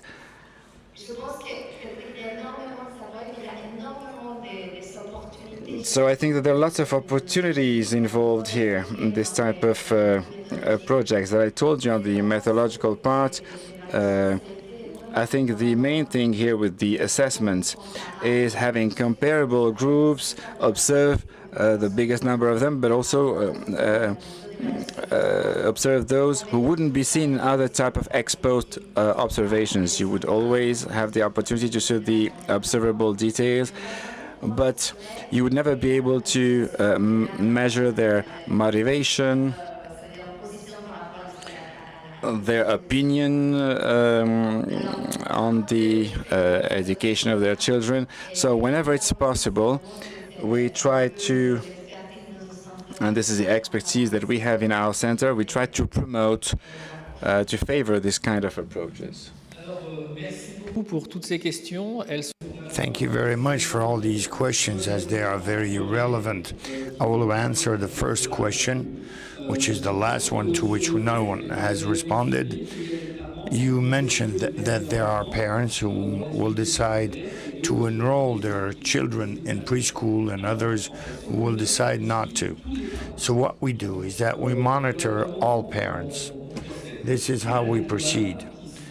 We have some douars or townships that are part of this experience, where we identify a number of households that we will monitor. We conduct our investigations, and it's these results that we have presented. Then we would draw amongst those douars or townships in which preschool units will be built, and douars in which they would be built later in 2024. As Florencia said. But we monitor all households, and all of the preschools that were built will propose to the parents that they enroll their children, and that they can decide to either do it or not. But we monitor both groups, those who have decided yes and no. This is in terms of intent to process. It's not the effect of the preschool unit, but rather the economic policy as implemented by the government will build in a preschool in a douar or township. If no one wants it, the government would have wasted its money. If 50% of the people would want it, then we will monitor the impact and measure it. And we will monitor the 50% of the people who have put their children in preschool, and the 50% of those children whose parents decided not to. The impact will be on all of the population.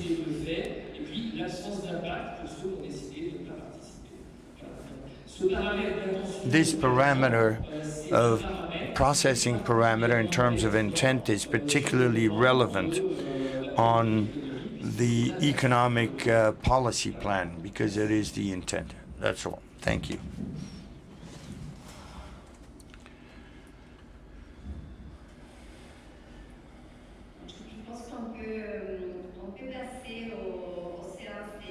I think that we can move now to the group sessions. We will have 4 groups, 4 presentations that will be made. In the first room, our teams will help you. We will present the exploratory projects in the first room on the improvement of economic integration and inclusion of youth in Morocco in partnership with academia. In the second session, will be dedicated to a quasi-experimental project, University Mohammed V of Rabat, in terms of salary, subsidies, and employment. And we are also conducting an assessment with Education for Employment in terms of vocational training based on demand and workplace support. And then room number 4, a series of evaluations of the learning cycle with the microfinance institutions Alamana here in Morocco. So each one of you may pick in which room you would like to take part. EFE is going to hold its session here because it also requires simultaneous interpretation, and our teams will show you the different rooms. And afterwards, we meet here for the closing session, which is going to be moderated by Bruno Crépon and Mr. Karim El Ainaoui, who's the president of the Policy Center for the New South. Et Rema Hanna aussi, professeur et directeur scientifique de la... As well as a scientific director for employment.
The skills that are required in growing sectors.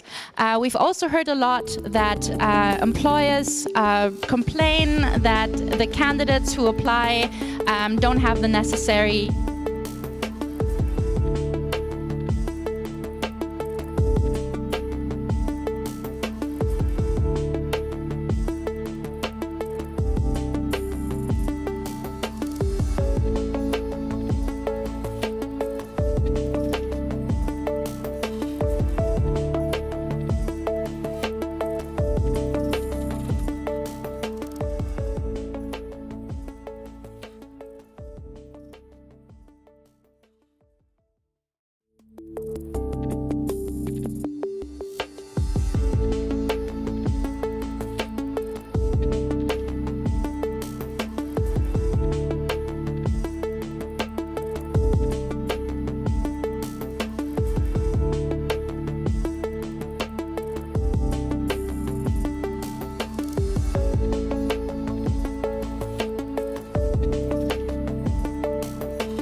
thank all participants for attending this very fruitful day. We were able to attain many a good result that we were able to share with you, and we were very interested about all of your comments and observations that you were kind enough to table. So what we did during today was to present you first with to introduce the laboratory for employment, and we were incredibly fortunate to be able to launch this laboratory thanks to MCA, the Millennium Challenge account. And to me, one of the most important elements is the notion of critical mass. That is, in economics, very often, one uses the theory of the big push. And in this theory, when one tweaks and engages in some attempts, it may have an impact, but unfortunately it is not sufficient so as to be able to develop something. It takes an initial investment that is strong so as to be able to move about the collective perceptions in such a way that changes be made and be possible. And I believe that thanks to the Employment Lab as well as to the initiative sponsored by MCA, this is what we were able to do. We simultaneously were able to engage in many assessments and disseminate and develop this evidence-based culture. And the results that we have obtained nowadays are such that we were able to launch many and experiment, but I can appreciate that all of the activities that we had engaged are growing strong with new projects. Today I spoke to many persons who came to see me and whom had said that they have various ideas and various projects in mind, and I believe that this is a very promising state of condition, rather.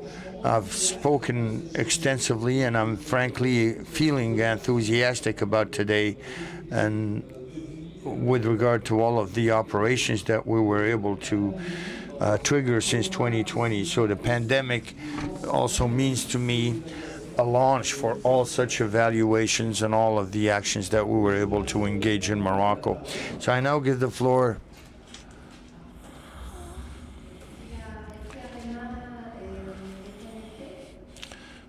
Is Rema connected?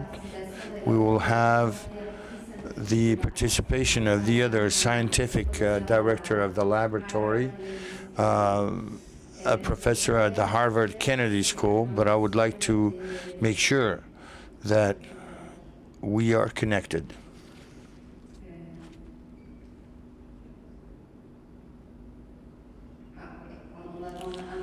We have to wait for a moment, says the speaker.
Hi, Rima. I'm welcome you for the closing remarks of the symposium today.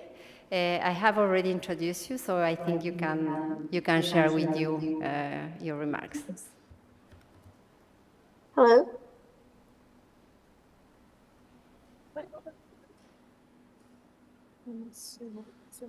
Yeah.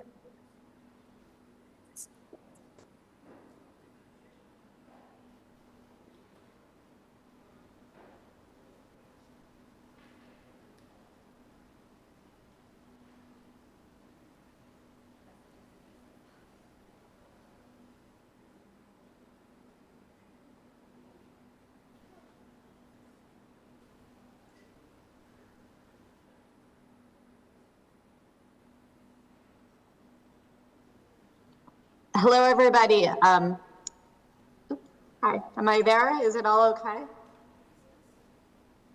Yes, Great. it's perfect. Perfect, thank you. Hello, everybody. I'm extremely sorry I am not with you today. I had planned to come to Morocco, but due to personal emergency, I had to stay in the US. I wanted to thank everybody for attending today. I hope it's been a good day, and I know our team has been hard at work, and I do want to thank them for all the work that they've done, both over the last couple of years, really building the Morocco Employment Lab, but also for today's event and bringing everybody together today. I mean, it's been a bit of an experience. We started the Mel Lab in March 2020 when the world was falling apart, and yet somehow, based on, to be honest, the amazing team we've had, we've really been able to do a lot. The amazing partners that we've had in this experience, we've really been able to do a lot of trying to think through how can we address the really pressing issues in the labor market in Morocco. And so we worked on 3 different types of streams.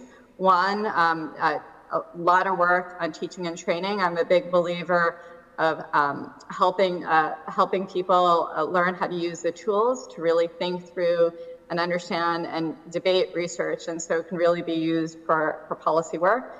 The second component of our work has really been about policy outreach. It's been providing evidence reviews from global knowledge, but also trying to build data sets here in Morocco as well. For example, as what was presented earlier today on the labor market and COVID, to try to bring in more information into the policy space. And then the third component of the work has really been to build collaborations that are really trying to focus on what are the pressing policy questions here in Morocco in the labor market, and trying to build research around it in order to help inform those questions. Which you have seen the ongoing work in the event today. For me, this is the start of what I hope will be a longer set of collaborations, but also not just within the labor market, but really thinking about other aspects of policy that are also important, because we know that a lot of these policy questions are cross-cutting. And so I think through a lot of our work on the labor markets, 2 areas have really opened up. A lot of questions and debate and discussion about have really happened because of their connections and synergies with the labor market. And for example, education is one of those sectors, and so we're already starting discussions and trying to think through how to build up more research in that area. And the second is social protection, and trying to think about how do we help those who are having some trouble, but also how to try to provide tools through social protection that can also help tool up people for the labor market. And so again, I'm really sorry not to be here, because I enjoy so much engaging with everybody. I'm so proud of the work we've done, and I really look forward to the next stage of the Morocco Employment Lab and what we can do. But I wanted to just touch base and say hi and that I'm thinking of everybody and hope that it's been a good day. Thank you. Thank you.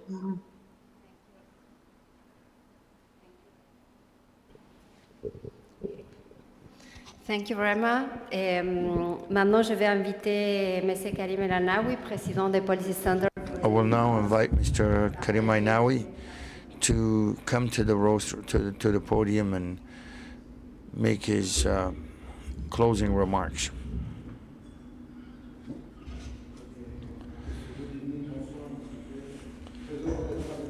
I'm very happy to be with you. Maybe I'd like to underscore a few experiences with regard to our cooperation with our friends from the Employment Lab, thanks to the support of the Millennium Challenge Corporation. There are two things I would like to share with you. The first one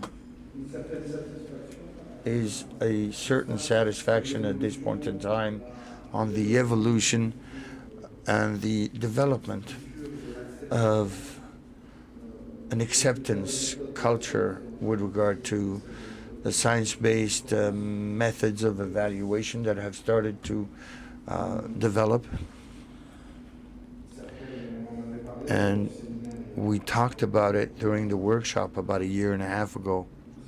We talked about the issue of data access, data manufacturing, decision-making, and also the fact that we had an emergent culture in Morocco. I believe that one of the pluses of this project was to disseminate this culture that showed that interesting results may be obtained, and also the very enriching learning process on also the longer time that is devoted, as in any scientific endeavor, that are not in decision. So, and of course, the need to have a critical mass in order to direct change and have a firing startup. There is also a variable appetite depending on the generations. You can see that not all appetite is the same. As related to generations and to environments. And also the interest of this project was to have decision makers speak to academia on built acumen on what is it that academic research may provide for decision makers. It is very interesting to see what type of evaluation method could bring to decision makers. This could be generalized, I mean, with those who are specialists in sociology and behavioral science and even more macro issues. So I'd like to congratulate you, and to all of you who have contributed to making sure that this culture emerges. Very honestly, we are not there. Many things remain to be done, but it is emerging and there is a critical mass being attained. So of course, a culture is made out of individuals, and therefore you need to disseminate and strengthen relations with academia and not remain in one's ivory tower as a decision maker. We had the University Mohammed V provide very, very significant support, and that was a very useful experience, and we will learn our lessons. And I believe that there is also the issue of independence, integrity, the autonomy of our researchers with regard to the deliverables and the necessary distance they have to keep with regard to decision makers. In other words, you need to accept that your results would say you are not the best in the world. When you are a manager, a healthy principle would be to recognize what works and what doesn't, and also to admit that one can do better. This is a culture. And also, very interestingly, is that public policies are not necessarily deployed immediately on the national territory to everyone. You need to have pilots and experiment, and this is a general attitude, which in my opinion is essential to disseminate. Youth are the engines that disseminate culture, so this has to be taught from a bachelor's level and also at the master's level and a PhD studies. So as PhD for researchers, but not just in the realms of economics, but also in political science. And nowadays, all such methods are being disseminated throughout disciplines. So in order to have this critical mass, as Bruno said, it takes adepts, it takes coalitions, it takes individuals that would take part in this transformation and change of mentalities, and that would take part in the emergence of this culture, which in my opinion presents the same interest as one has to inform in the short-term decision-making, put all of such capacity on a market for ideas. So to us, it is a process. And once more, to close, I congratulate you all. I congratulate also my students who have worked very hard in making this day possible. And we still have a long way to go, but our hopes are free to roam, and we simply need to carry on so as to reach this critical mass. And in general terms, for the bonds between academia and decision makers, we need to find new modi operandi for Morocco, so for it to be commensurate with our way of doing things. And this is what we are trying to do with our think tank and also at the level of academia. This effort has to be pursued. It's not always easy, obviously. And I think that thanks to this project, we were able to chart a course and travel the distance. Now we need to build this critical mass, and I look forward to engaging in these efforts with you in the future. Thank you once more.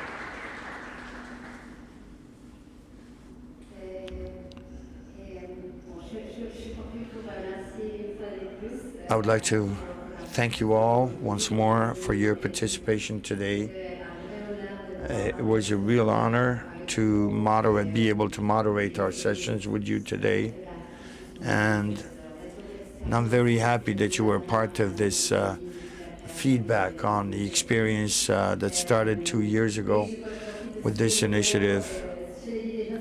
And as I said this morning, I would like to thank again the Policy Center for the New South for the generosity and warmth of your welcome. And also would like to thank your teams for their ongoing support, and particularly today in organizing this event. It would not have been possible without them. And last thanks go to MCC, MCA for creating this opportunity. As we said at the outset, we hope that it would be the beginning in a certain continuity, but as this is to last in time, it would help us consolidate or create this culture in Morocco where public decisions be informed with scientific evidence. I believe that there is a critical mass of researchers and various resources that are being put in place, and we hope to continue on this work and to help promote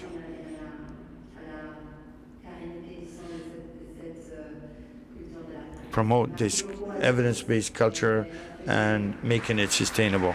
Thank you all, and we'll see you very soon.